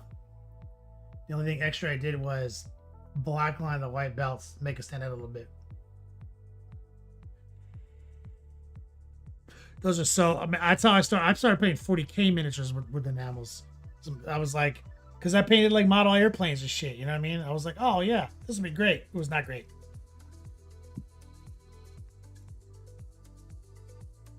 But we do have edited content up to now, current, on Patreon right now, including some of that shading I was talking about and everything. So, and I tend to jump around a lot on stream, which is not the normal way of painting. It's more of a do as I say rather than do as I do situation. It's just that to keep the flow of content rolling and diverse and interesting, I tend to hop around a lot for camera. But normally we wouldn't have started the mouth until we did all the shading at once, all the fucking pimples at once, right? It would have been a very efficient Zen operation, but that doesn't really translate to content. So I'm pretty happy with this. Definitely as my goal is often is like when I do one of these, I want it to be like the best in class on a platform, like the best, Iconoclast War Master on Twitch, on YouTube.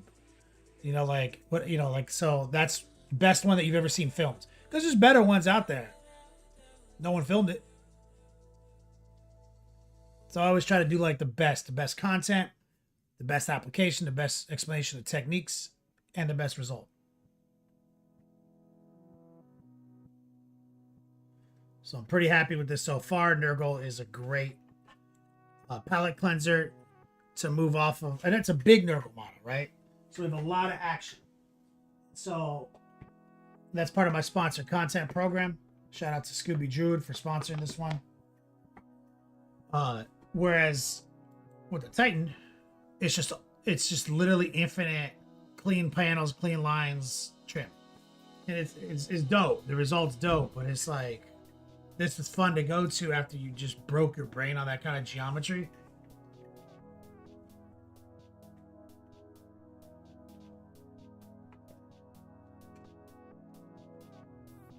Go boy, you started out with model cars, Teslas, and manuals. Sucks so bad. Yeah.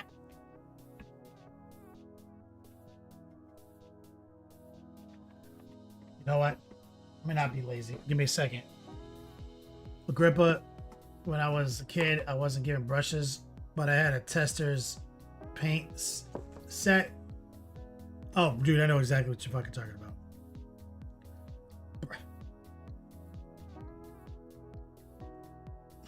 Major Havoc, Infinite. He was the commissioner of the Titanicus project, which is one of the. My brother was asking me about it because he was here and he looked at it.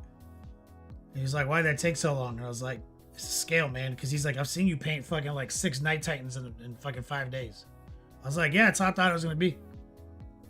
Incomparable, actually. Just comparable size. That's it.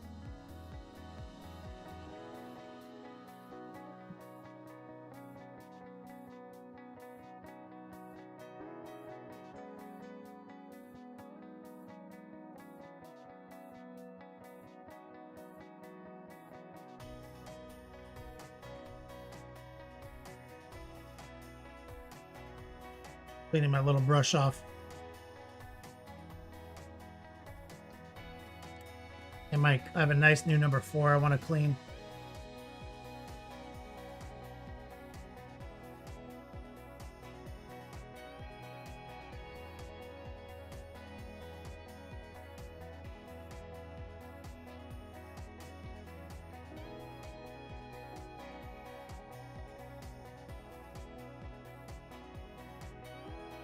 Can we paint anything else at the epic scale? At the new I mean, like at the Titanicus scale? That's the first Titanicus scale model. Oh, I mean, old epic? Yeah, I painted some old epic shit back in the day. But nothing was tight, right?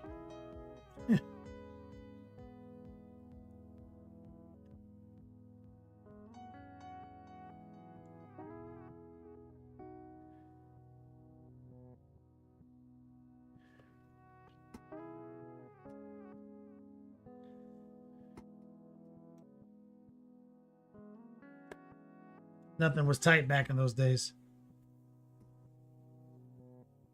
All right. So we're about to do a whip session. Just cleaning the old brushes. This is our stopping point on the pale skinned great unclean one. We're going to move forward. Current on Patreon. Spect in chat says there was a giant ship David bought. Didn't you paint that? A giant ship. Like back when we were at the store? Like back in the day?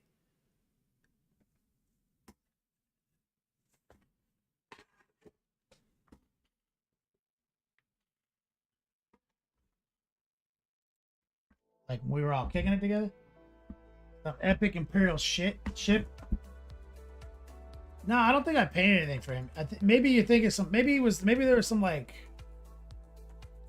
Battlefleet Gothic floating around. But I don't remember ever touching any of that shit.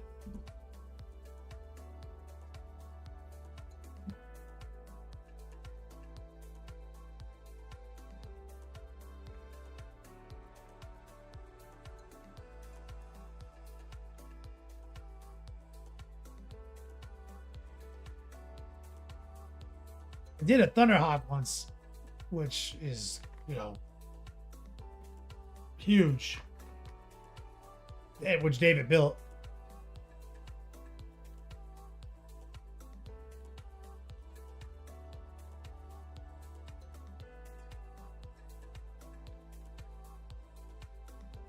Yeah.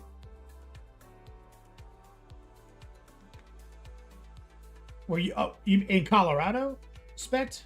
Yeah, I did that in Colorado. Yeah, for sure.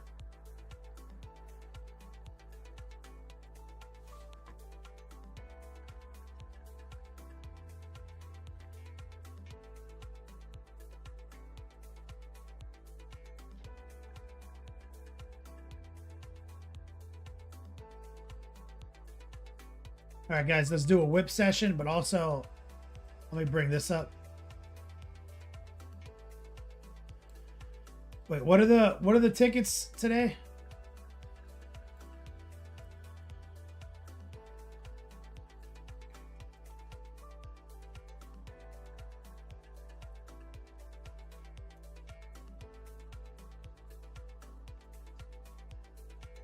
$540.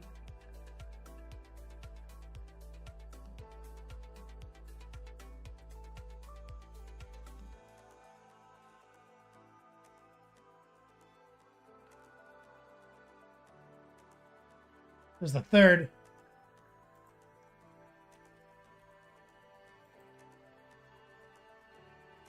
We're going to start running it now. So you guys know this will be our drawing today. It's 540 Yo Dogs per ticket, escalating throughout the month since you get free Yo Dogs for watching and you get some for donating. We have 5 total. This will be the 3rd. Exclamation point ticket, space, number of tickets. And you have the rest of the stream to collect Yo Dogs and get in on this. Red, white, and blue.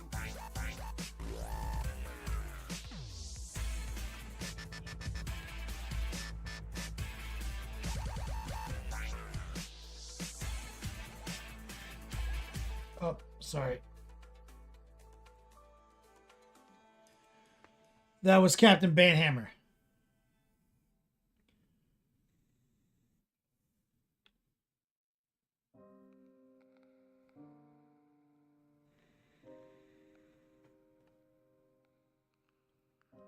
Foxhole Games.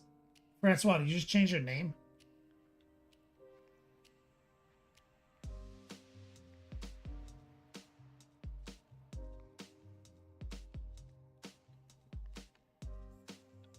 Francois, what were you saying? Did you post a picture?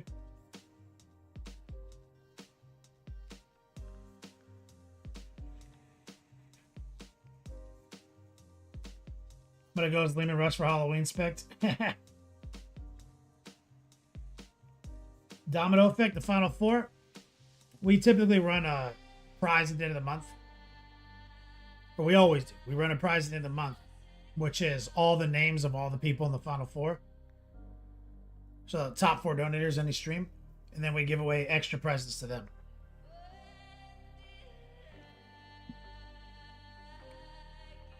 Scooby Druid, yes. We've never done giveaway like this before. I got the idea from Mohawk Minis. It's a ticket raffle. You use Yo Dogs, which you can supplement with money. And the first, and it goes up every Tuesday because you have more opportunity to get free Yo Dogs every stream.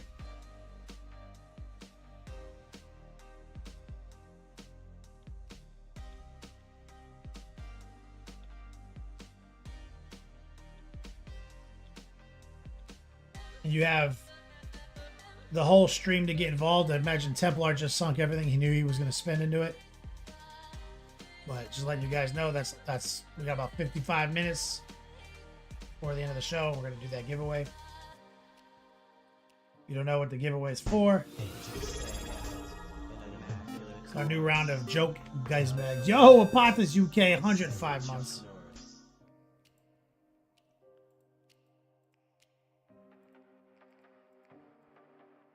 $8.75 years.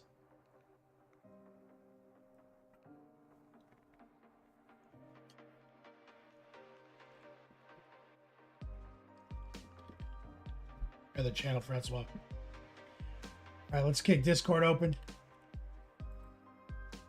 Do a whip session. Posted a whip video yesterday. Let me check this out.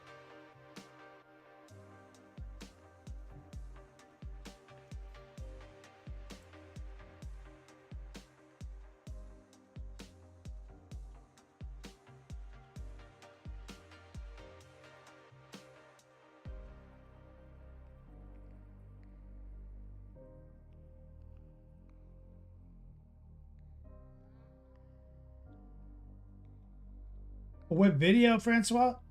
On Patreon? Or Discord?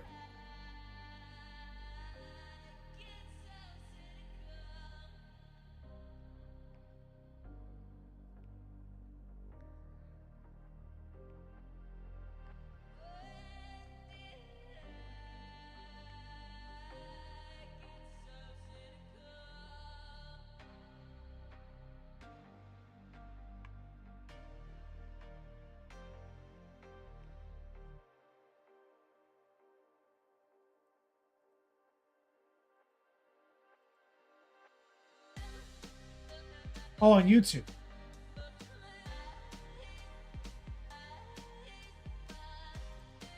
Is it on this Francois? Oh, it's Foxhole. I see.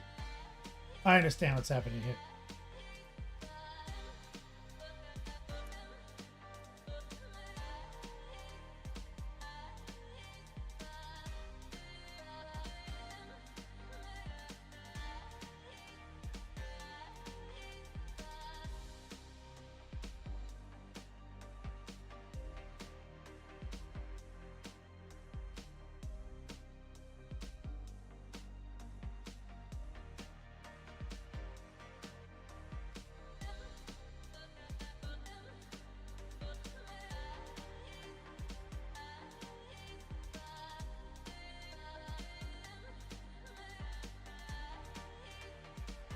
How do I find your channel?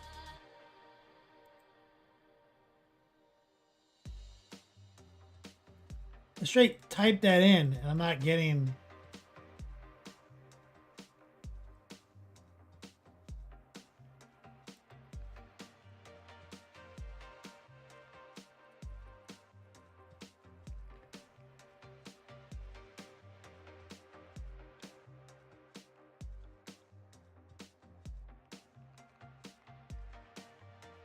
Let me go to YouTube. Let me go, like, cause I'm live right now, right? I could just click on you.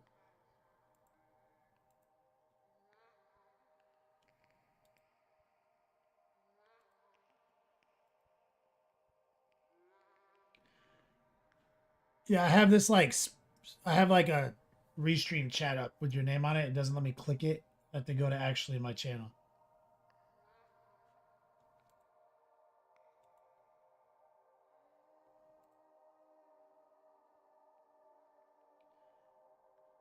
Yeah, I have this like, I have like a. Here we go. Go to channel.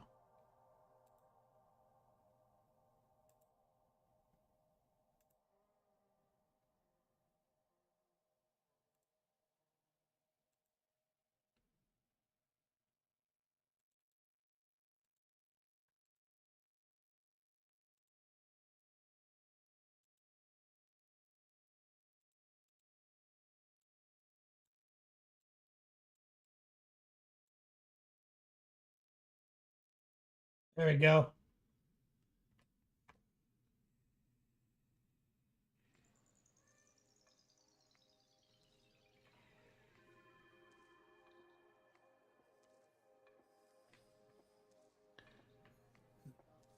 Two-foot tall Phantom Titan.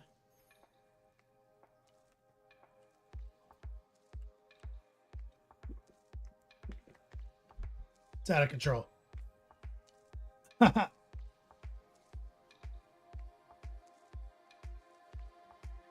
Big bird feet.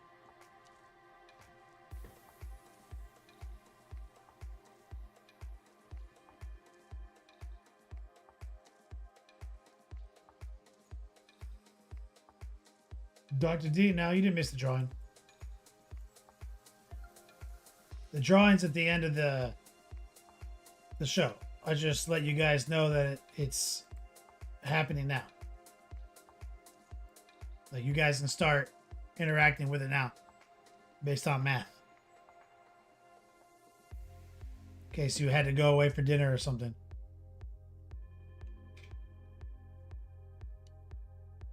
See, exactly. You had to go get tacos. Because you still get 49 more Yo Dogs just for watching.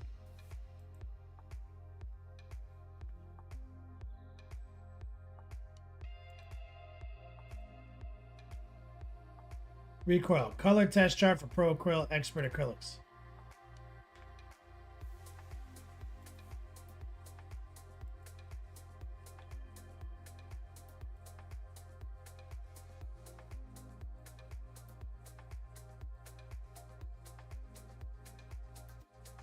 Alright, so once I finish painting the plastic plants, I'll start with the water effects. Then the grass tufts. Yeah. Plastic plants. That makes sense. That seems like the order I would do it in. Pro Acryl.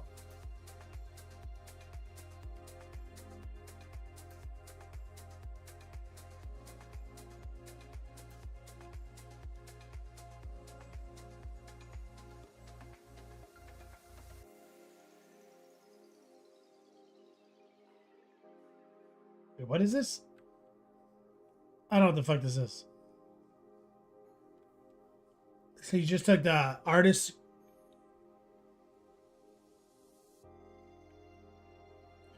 over wet white paint.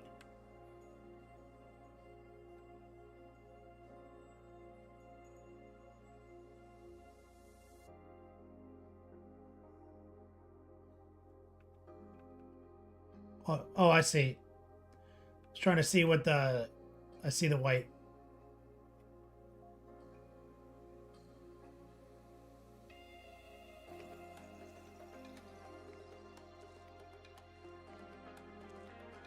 I understand.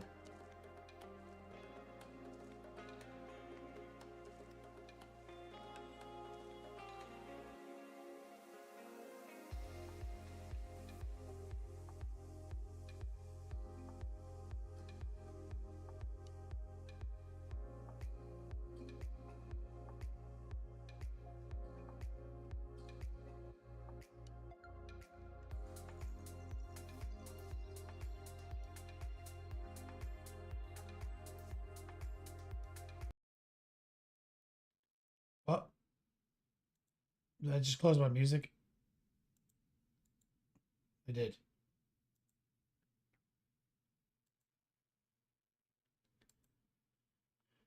We can flip it up anyway.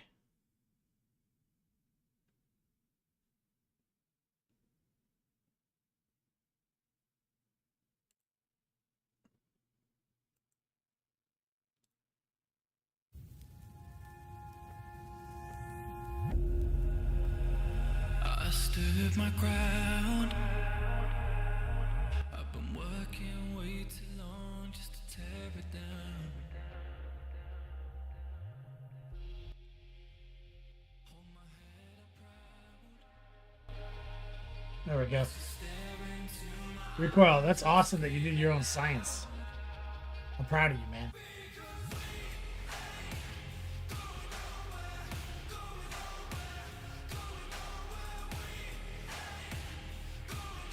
Captain Banhammer airbrush might have been a bit dirty. Look at the chunks I got out of the nozzle. Oh, been there.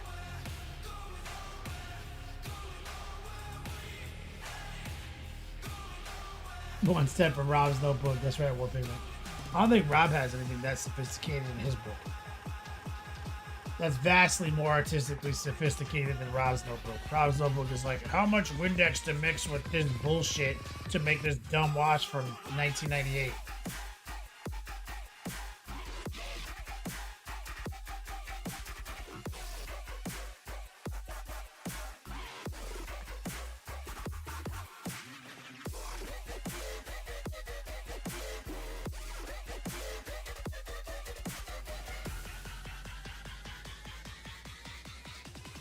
Grippa, nearly done. Got a base, do power source decals, correct some overspills on the bone armor. Oh yeah, dude.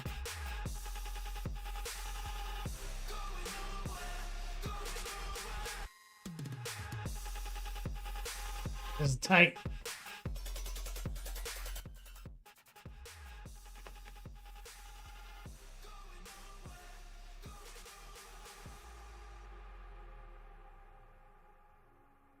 Van Hammers is a vast departure in vibe. I just lowered the volume. Is it better?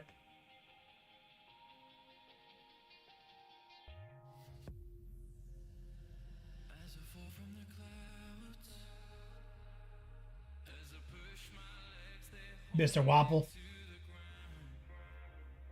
Went from a chill rainy night painting music to me running a treadmill playlist.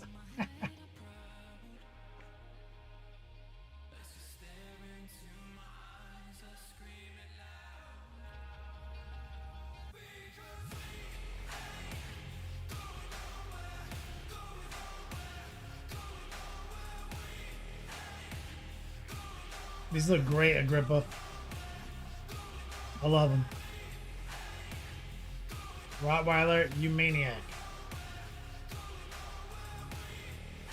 Look at this animal.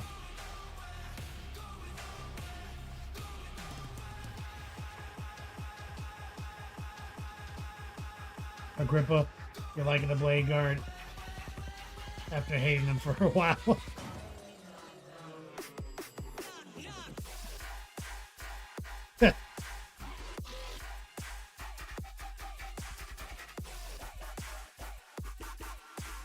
Locked in.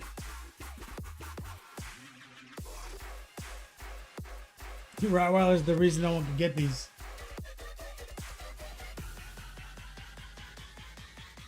I love all the Space Wolf Terminators. They look so sick. Look at this beast.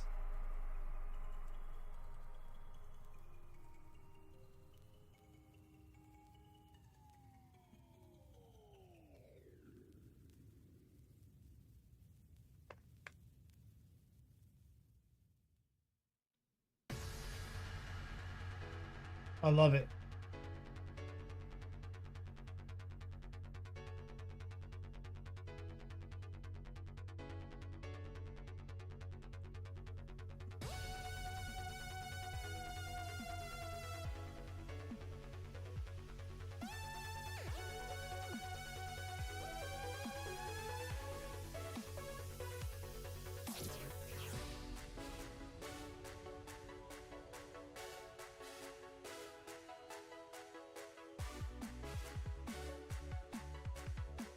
I like a little lightning bolts on your hammer.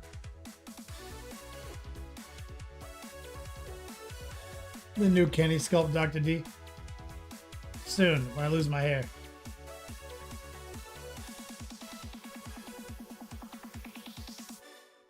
What are these?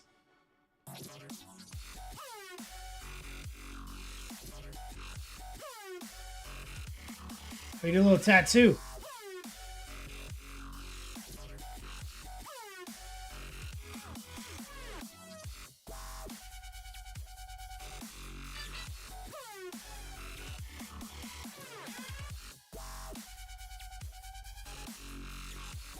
Beanie balls.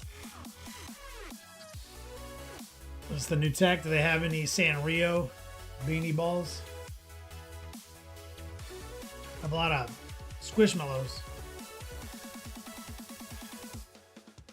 Dr. D says always shave it. Yeah, we're getting there.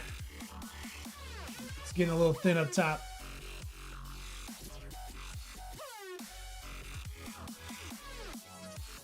I'm the only one in my family was losing their hair.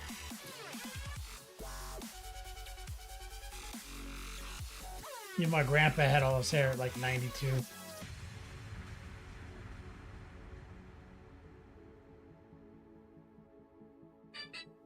I've got more gray hair than my dad.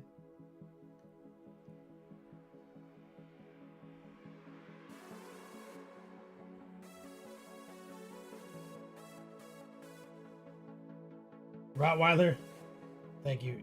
Dr. D, you're gonna die with a full head of hair. Mars. Look at this dog. Look at this goofball. Obligatory pick, a picture of a pet.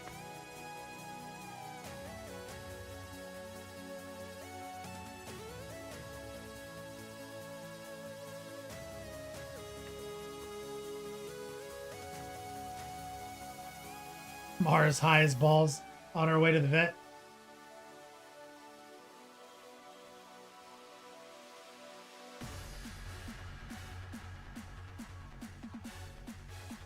Be quiet, losing hair. Lucky I'm an airbrush artist. I can just airbrush some new hair on.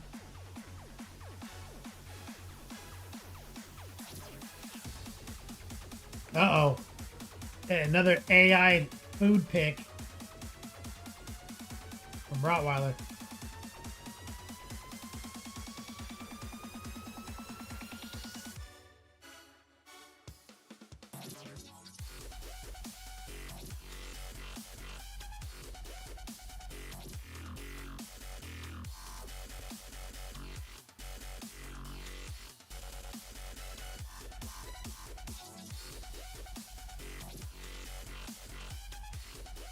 Rear prey. You're out there doing some painting?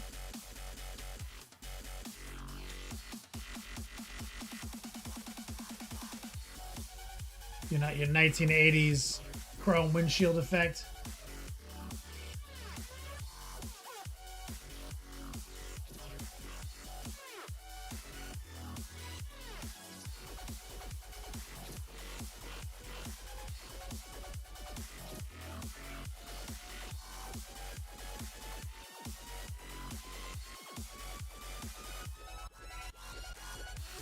What is this little thing?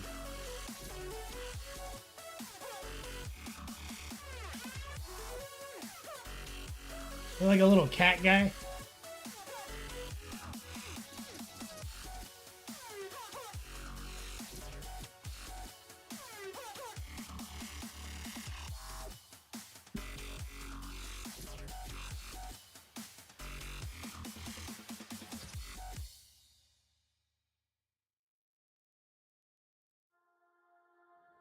It's a miniature game that has like Spear Nation versus Cube Nation. Love it. Captain Banhammer. Yeah, that's right. All stakes are AI now, 2025. I want to see a video of Rottweiler eating the steak, all AI. Me pray, just a Sphere Trooper put in the trailer. Sphere Trooper.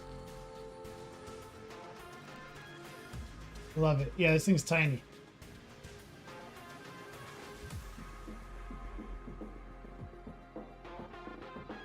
Pray, I played a little Diablo 4 over the weekend. Since Al was on. I saw my whole Diablo 2 friends list vanish, turn into Diablo 4.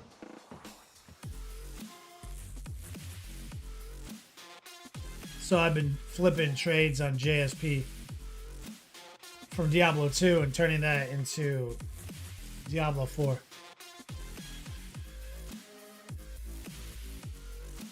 Traded for a rune pack so I can just craft the Starless Skies as soon as I finish the season.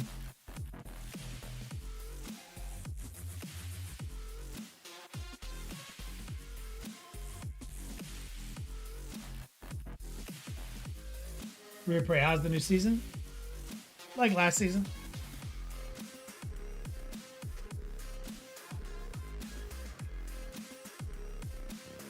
Pray. I don't want to give up on the ladder. I want to, like, my goal was to like log in and do like a bar on my XP a day. I've already missed that 2 days in a row.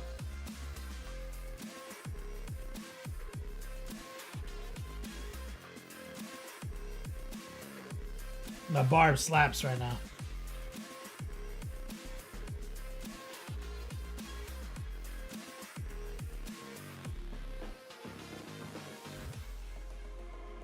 But yeah, the new season is pretty good. It's like last season. We got powers, Herodric spells.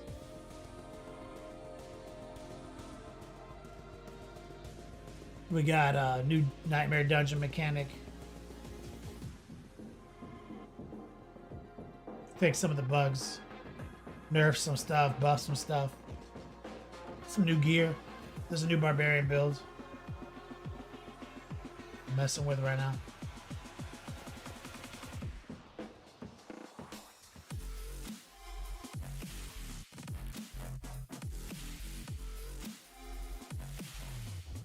It's funny though because like people complained about season mechanics after the vampire season 2. Remember, like everyone was like, bring that back, it's the best one. Then they started bringing it back, and now people are like, oh, it's the same, same old. Like, you see why they mix it up, dude? Now they can't make you happy.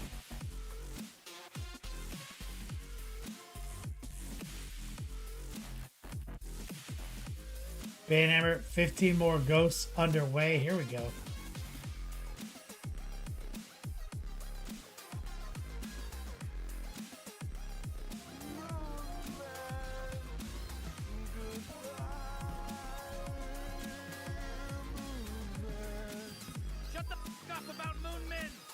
I got 2 more tickets to Paradise. Pray, or sorry, Templar, you're trying to get more tickets? This is important. So let's see how this is handled. Because the second I turned this on, I was like, wait, what if somebody wants more tickets later in the show? Unless they updated something, you can't add more. See if you can. See if you can add more tickets. Once it gives you tickets.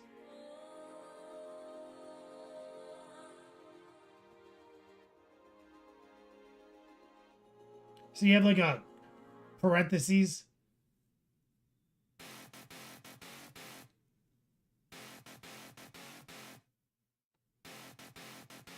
It's not even adding your Yodogs. Wait, there it is.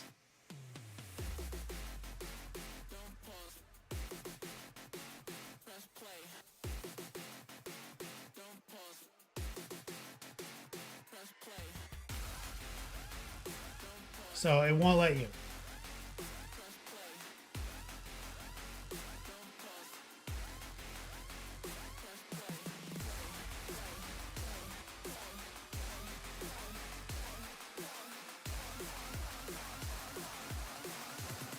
Also, did you do your math run?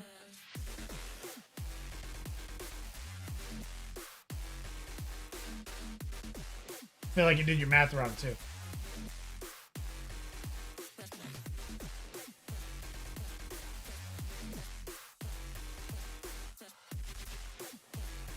But if it doesn't, then what I have to do is I have to close this, and I think I have to refund you because I think it eats your yo dogs.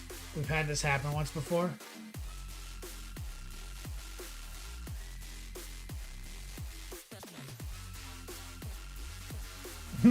Dr. D's like, I like you, Kenny. Can't math. But I can build a motor. It's called Feelcraft. You can feel it. I have what it's called instinctual math. I just kind of guess when my instinct is right, and I'm close enough.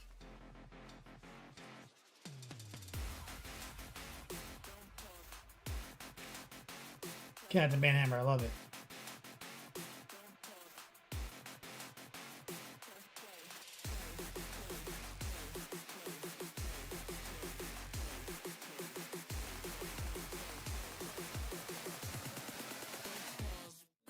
I don't think he needs anything back yet, Recoil.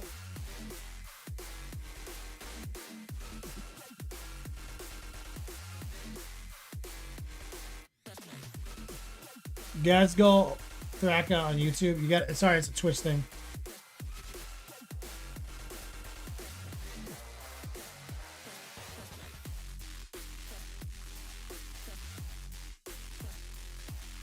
Crazy. There we go. Another unit of eradicators. It's looking good. I love the black trim.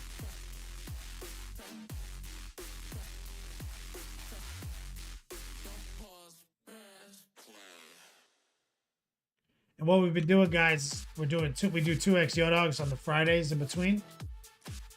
I missed a Friday, so then I did 2x on the next Friday. And I'm missing this Friday. Oh, I guess I should bring that up.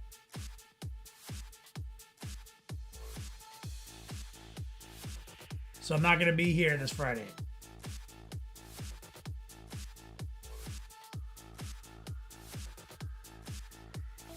So I'll run double Yo Dogs next Tuesday.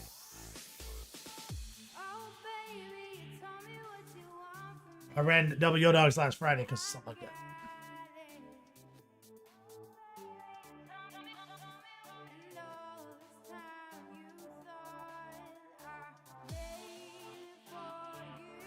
I'll be going to Cincinnati for my IRL paint class with the Boulders of Dawn crew.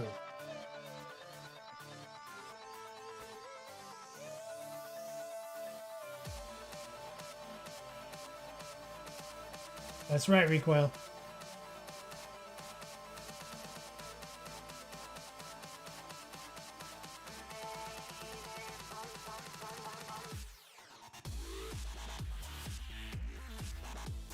Yeah, we need to get... Exactly. Give me one of those with Rottweiler's face. Recoil.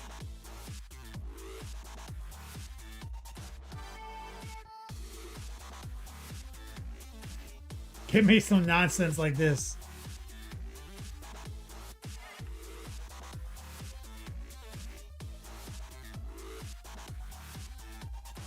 Banhammer. Oh. Yeah, one of my students did this.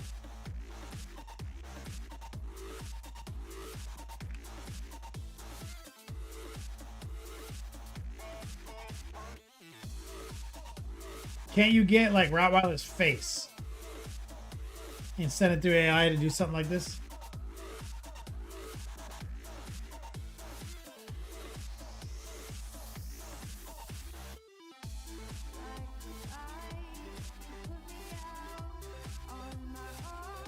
Just like one of those ridiculous AIs. It's intense.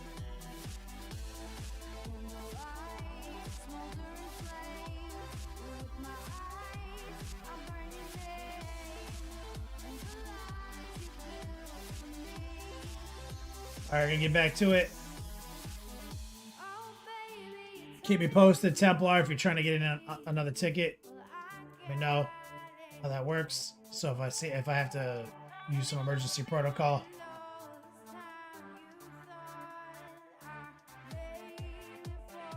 But we are going to be running our dice bag giveaway in about 27 minutes. Meantime, let's get back to the Grin and Clean one. Use a real person's face so recoil makes it a cartoon. Then do. Oh, I see.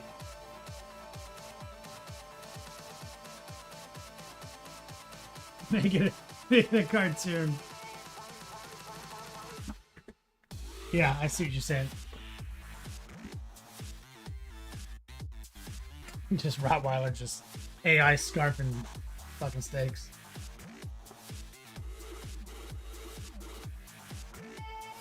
Okay, so let's get back to the shading. The shading mechanic.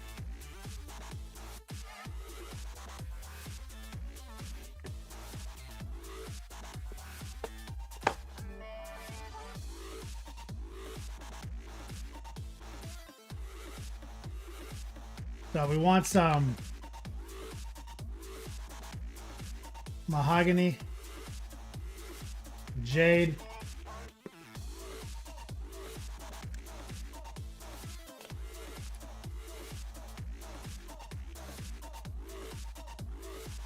some golden yellow, golden brown.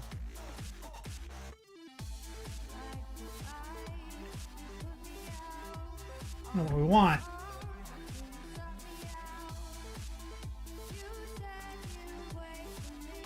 to use a pretty solid amount of noosh.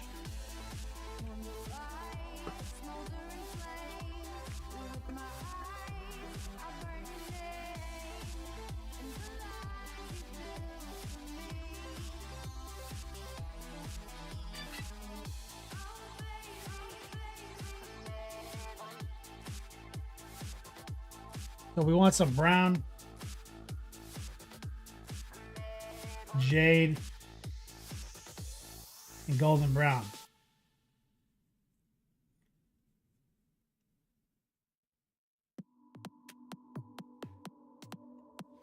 Lots of noosh.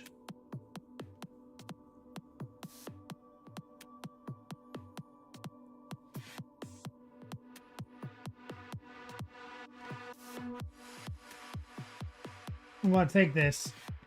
We want to pierce into these recesses.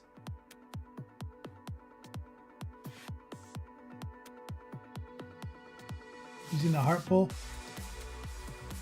So imagine this is like a oil paint or a streaking grime technical effect. Remember, we airbrushed all this and dry brushed it. So now I'm going to take water, kind of just reactivate it, stretch it out. A little water, touch to the paper towel, and it's kind of like using the streaking grime and then some odorless spirits.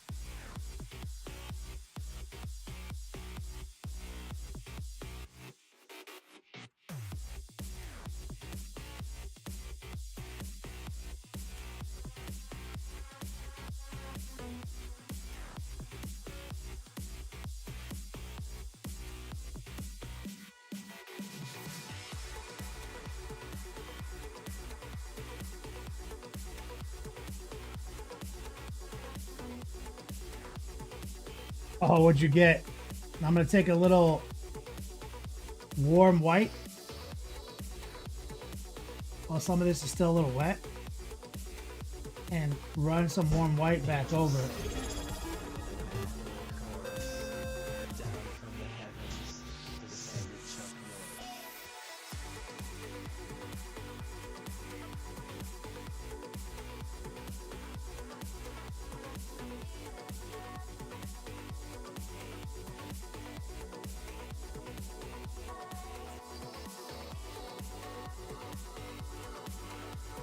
You see, we're just introducing some shading. John Patrick, what's up? Recoil says you don't know this, but AI is a hobby. Oh, you're working on it now? I went in there to look. Do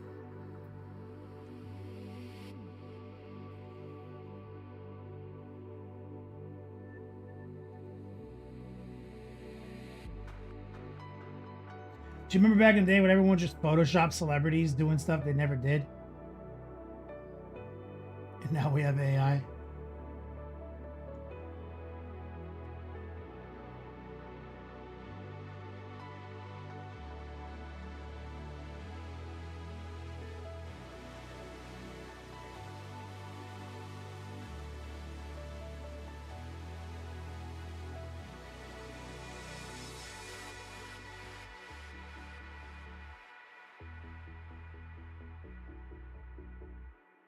All right, get some water.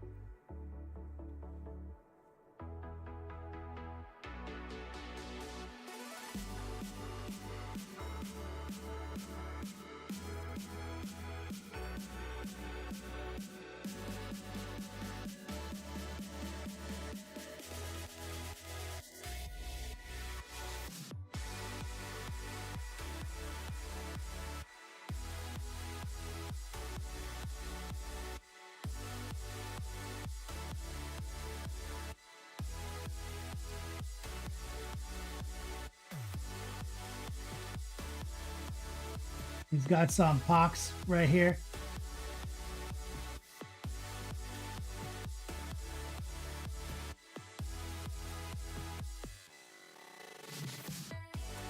That toe is going to be a pretty major focal point too.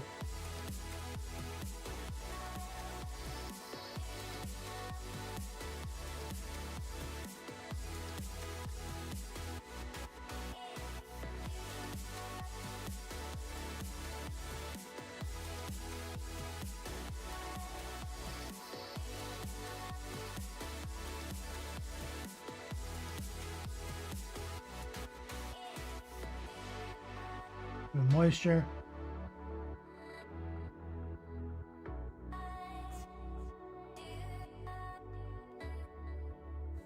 A little bit of warm white while it's still wet.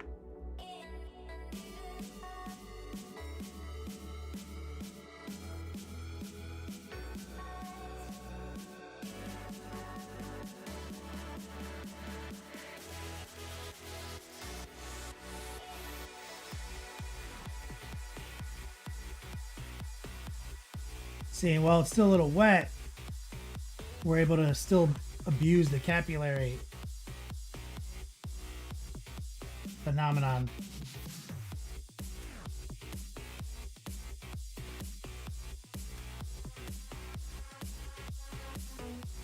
Bringing the white back in and kind of tempering any, like that's really big. So you're starting to see some streaks develop there that I don't want.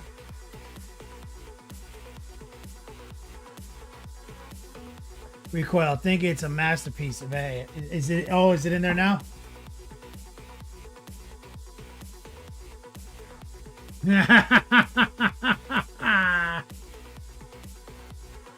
Bro.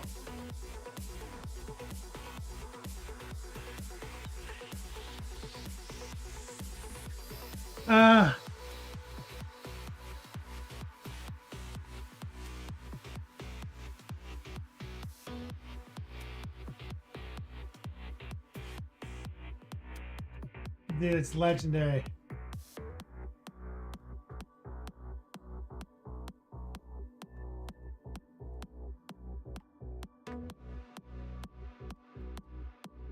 Oh, let me go downstairs for 1 second.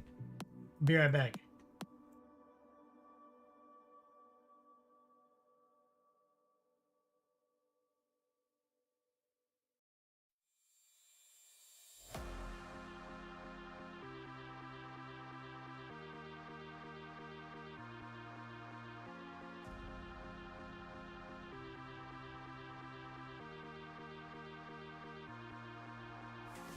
You take me higher, baby.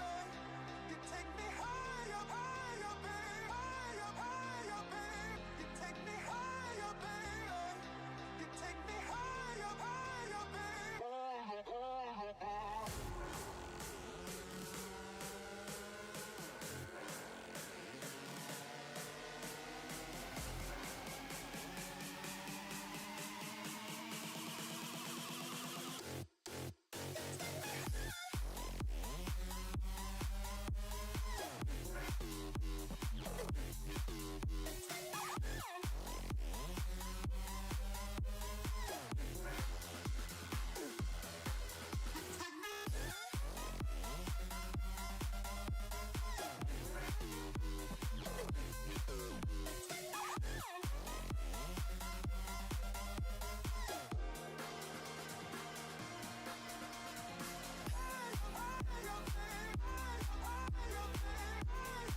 I was checking on some stuff downstairs. My lady just finished making dinner. This is the greatest piece of art ever made.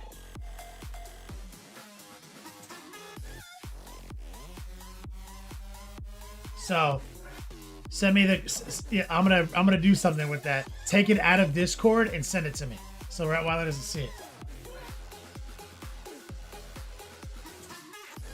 You know what I'm saying?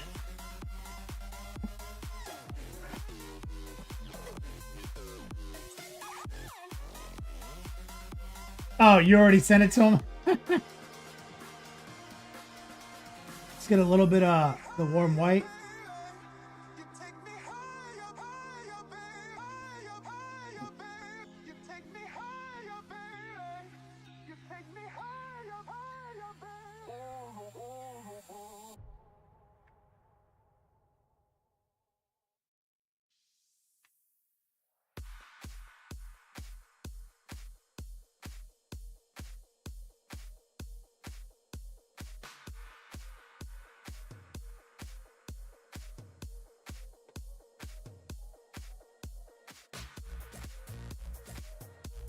It looks so sad to have that snake. I love it. That the Templar see it?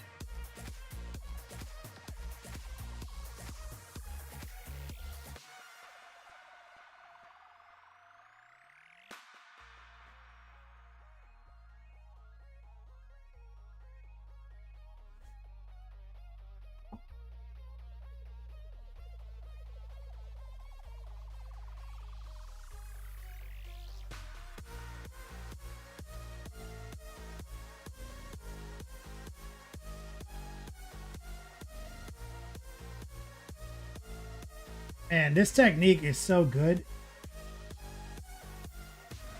This active pin washing with the noosh.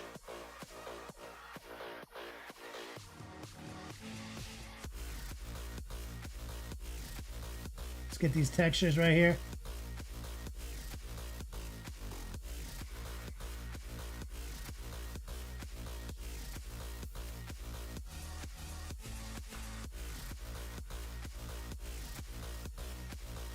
I love how the knife and fork are holding a steak in the mouth. That's the AI touch, right?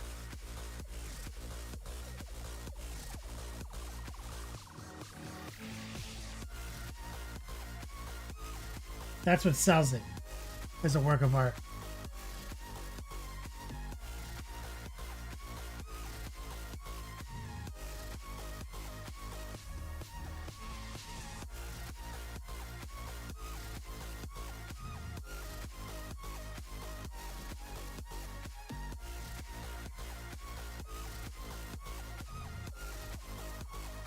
Bro, this technique, man, is so easy.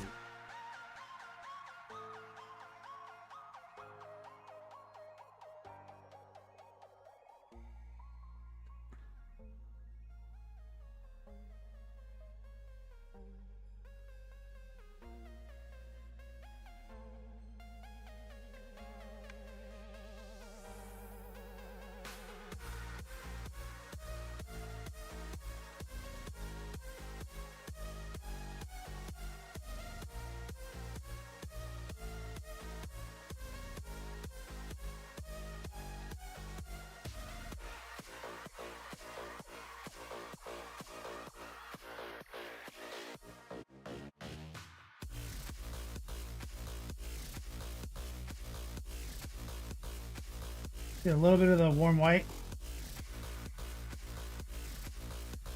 right there.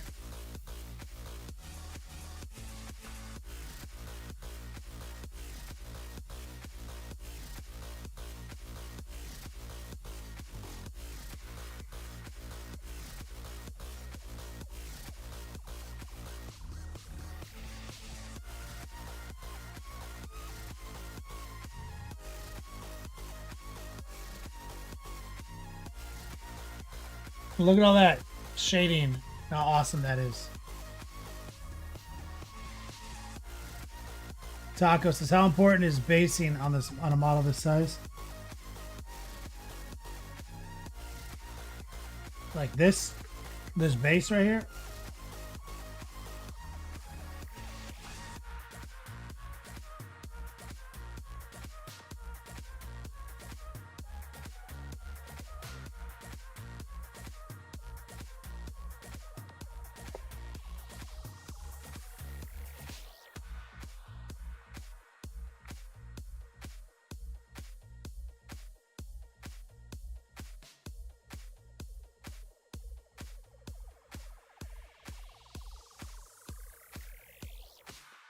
10 minutes, guys.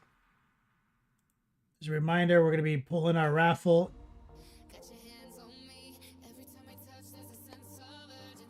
in 10 minutes for the new dice bags, 540 Yo Dogs per ticket. It goes up in price from here every Tuesday. This is the third bag of 5 ever made. Exclamation point ticket space, number of tickets.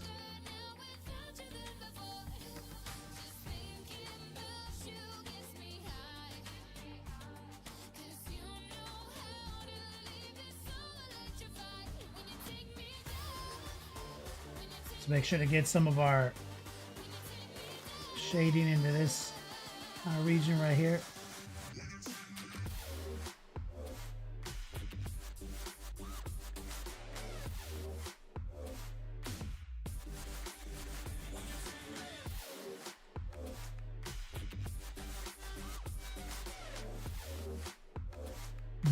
Basing meaning adding additional features to the base. I mean, I rate basing as, you know, medium level important under any circumstances for a war game. Gravel. You want gravel, rocks that are a different color than gravel, and something else. Like for me, it's like it's middling important. It's like you need to have those elements achieved and a black rim for like a war game. Right now, you can definitely use dope basing to push a model to the next level that would otherwise not be at that next level. So in that context, basing can be really important, right? Dope, built up, textured resin bases could make a model that's like a 5 now suddenly a 9. So if your paint jobs are a little average, then over the top bases can make it above average.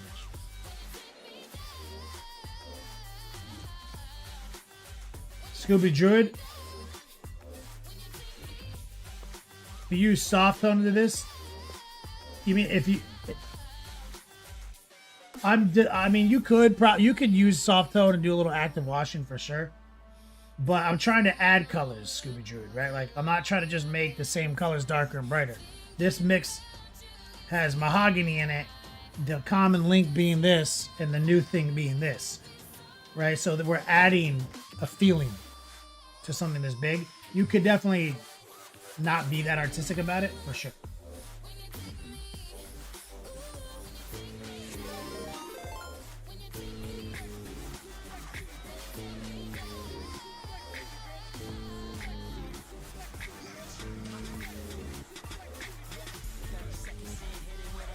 Art of Mike Disney with that big time raid. See these big flesh like balloons.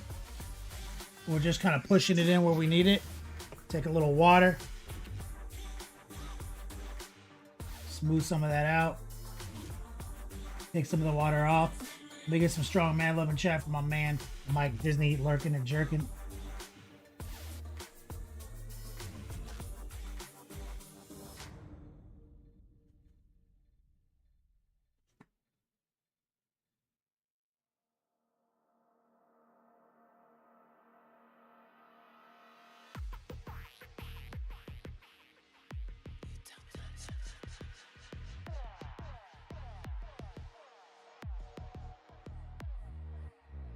And we're just adding to the volume that's already mostly there from airbrushing.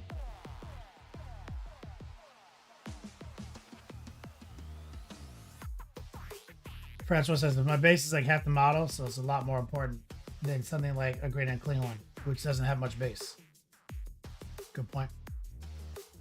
Complicated game. This is a pink and rig in the mouth. Rat. Pink vibe. Oh, for sure.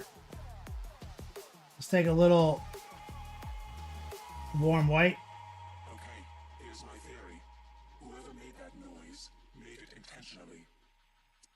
So we would hear it and find him.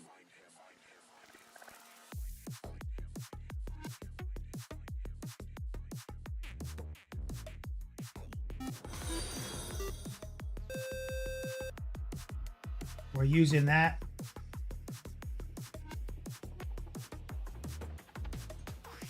To oppose some of these darker lines. Letting the capillary blur it into the nooshed out concoction that we already laid down. Saber-Tooth Cow, thank you for the follow and the sub, brother. Just a little bit more. Raw dog.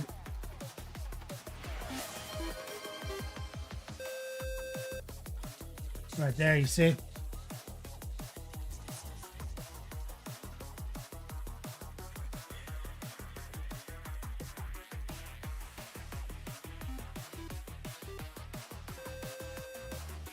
Saber-Tooth Cal just gifted 5 subs to the chat. What's up, player? You just got gifted a sub from Saber-Tooth Cal. Show that man some love.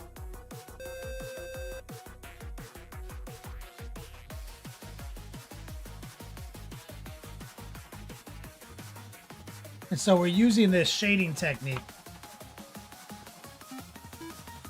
to rapidly deploy volume in the shadow, right? Like the dark stuff dark. It's such an important element of models. And so the instinct a lot of people would have on something like this would be to wash them and like just wash the shit out of them. Problem is we have the skin exactly kind of the way we want it, and you can see like this is all airbrush and dry brush. And you can see a little shading here. And all this is shaded, right? So we're just taking like kind of a remix of the colors we airbrushed and dry brushed, going darker using the Noosh product, and we're creating this really respectful kind of target locked active wash. And I teach the active washing in my course, the 101 curriculum. And so what we're using is a couple, like this color is a lot of representation on the model. And we added 2 new elements. Little jade, little mahogany, lots of noosh. And what we're doing is just kind of target locking, bringing that shadow in with a heart pull. See? And the noosh is going to keep the dry time legit. It's going to lock in for a while. And then we're going to just grab some water and just kind of smooth that out to spur some of the edges. And see, it's fun because this version has a little bit more jade in it than the last few. Because I was just kind of showing off a second ago, remixing it. So this leg is going to look a little bit more interesting, but still be completely in the same world as the rest, where we're target locking those recesses.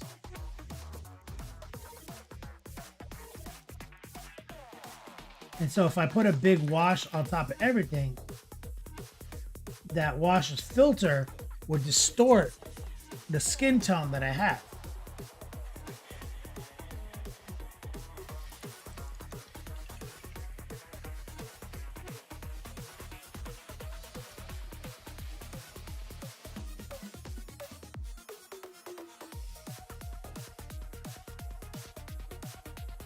See? And now we're getting some nice musculature. Now, real quick, Captain Bayhammer's in it, so let's put 2 minutes on the clock. So our big raffle is 2 minutes in. Exclamation point ticket, space, number of tickets. 540 Yo Dogs per ticket. You get 1 per minute, and you gotta spend $1 to get 20.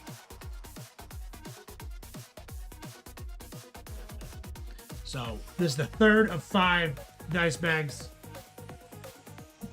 for the new 2025 No Hobo. Get some love in there for Saber-Tooth Cow. Thank you so much, brother.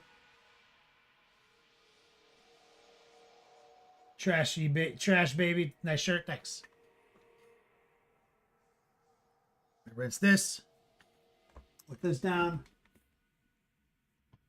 Now we are outside of this volume of the Great Unclean One. We are current on Patreon for edited content. So if you want to go back to the Patreon VODs, we smashed them together and edited them down. So you can get airbrushed, base coated, dry brushed, washed. Take off your pants and your panties. Shit on the floor. Camel Specs just jumped in. 49 seconds left. I'll pause it if there's overtime.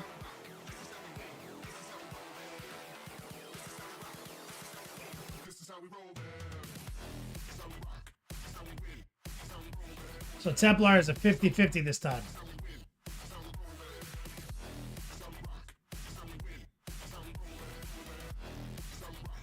$540 Yodogs.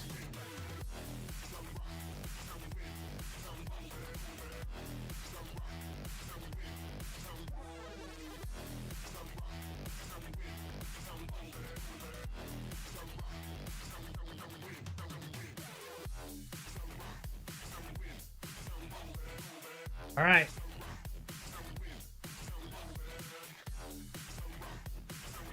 Templar with the 50-50.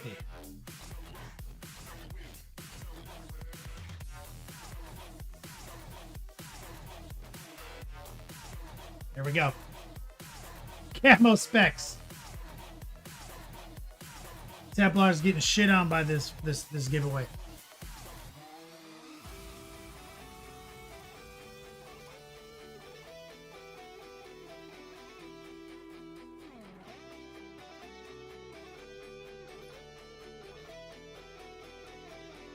Camo Specs just saved up his Yodogs too.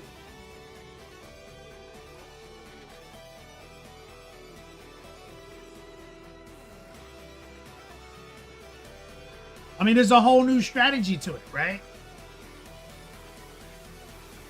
The reason I did it this way is so it's not always just people buying out the prize. But as the month goes on, I think more people will buy out the prize.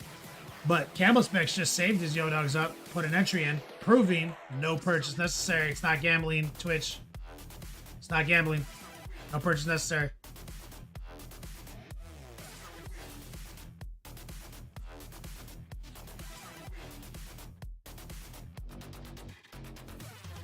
So, I'll do a Q&A, a Google form, and see if you guys like it or don't like it. We've done it one way for fucking literally 9 years next month, guys. August 7th is historically my stream anniversary. So the month of August. So 9 years we've done it one way, and now we're trying this new way going into our 9-year anniversary.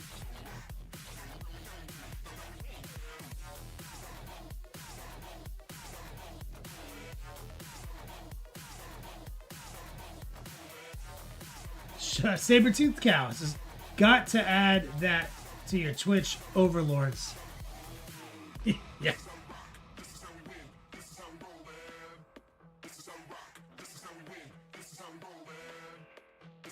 But we're going to have to figure out giveaways for next month because it is our 9-year. So I imagine the No Hobo shirt is going to make an appearance. Thank you, Templar, for always supporting my show. Major Havoc, Dr. D, Captain Van Hammer, and our winner tonight, Camo Specs. He's been on this show for years. Thank you guys so much from the bottom of my heart. I'm not going to be on Friday. I'll be on an airplane going to Cincinnati to the Bolters of Dawn crew, teaching the 101 course, IRL, to 10 students. Speaking of which, curious about the course, Patreon, sign up, exclamation point access, log in, become a student.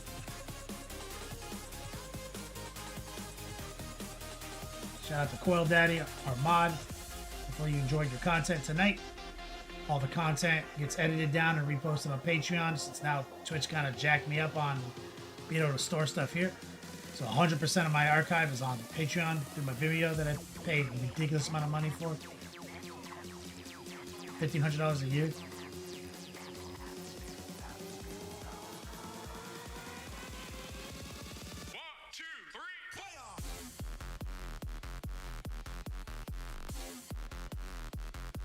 Okay, where's the raid tonight? Recoil.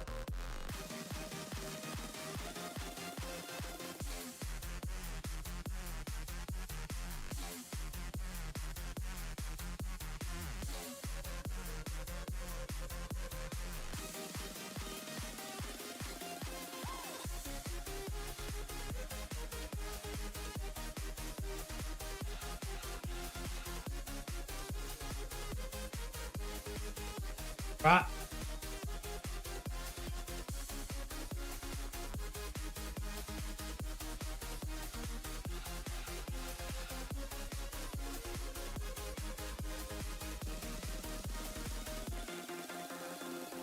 The raid is ticking down. Thank you guys for coming out tonight. See you again on Tuesday, or I'll see you for the podcast tomorrow, probably.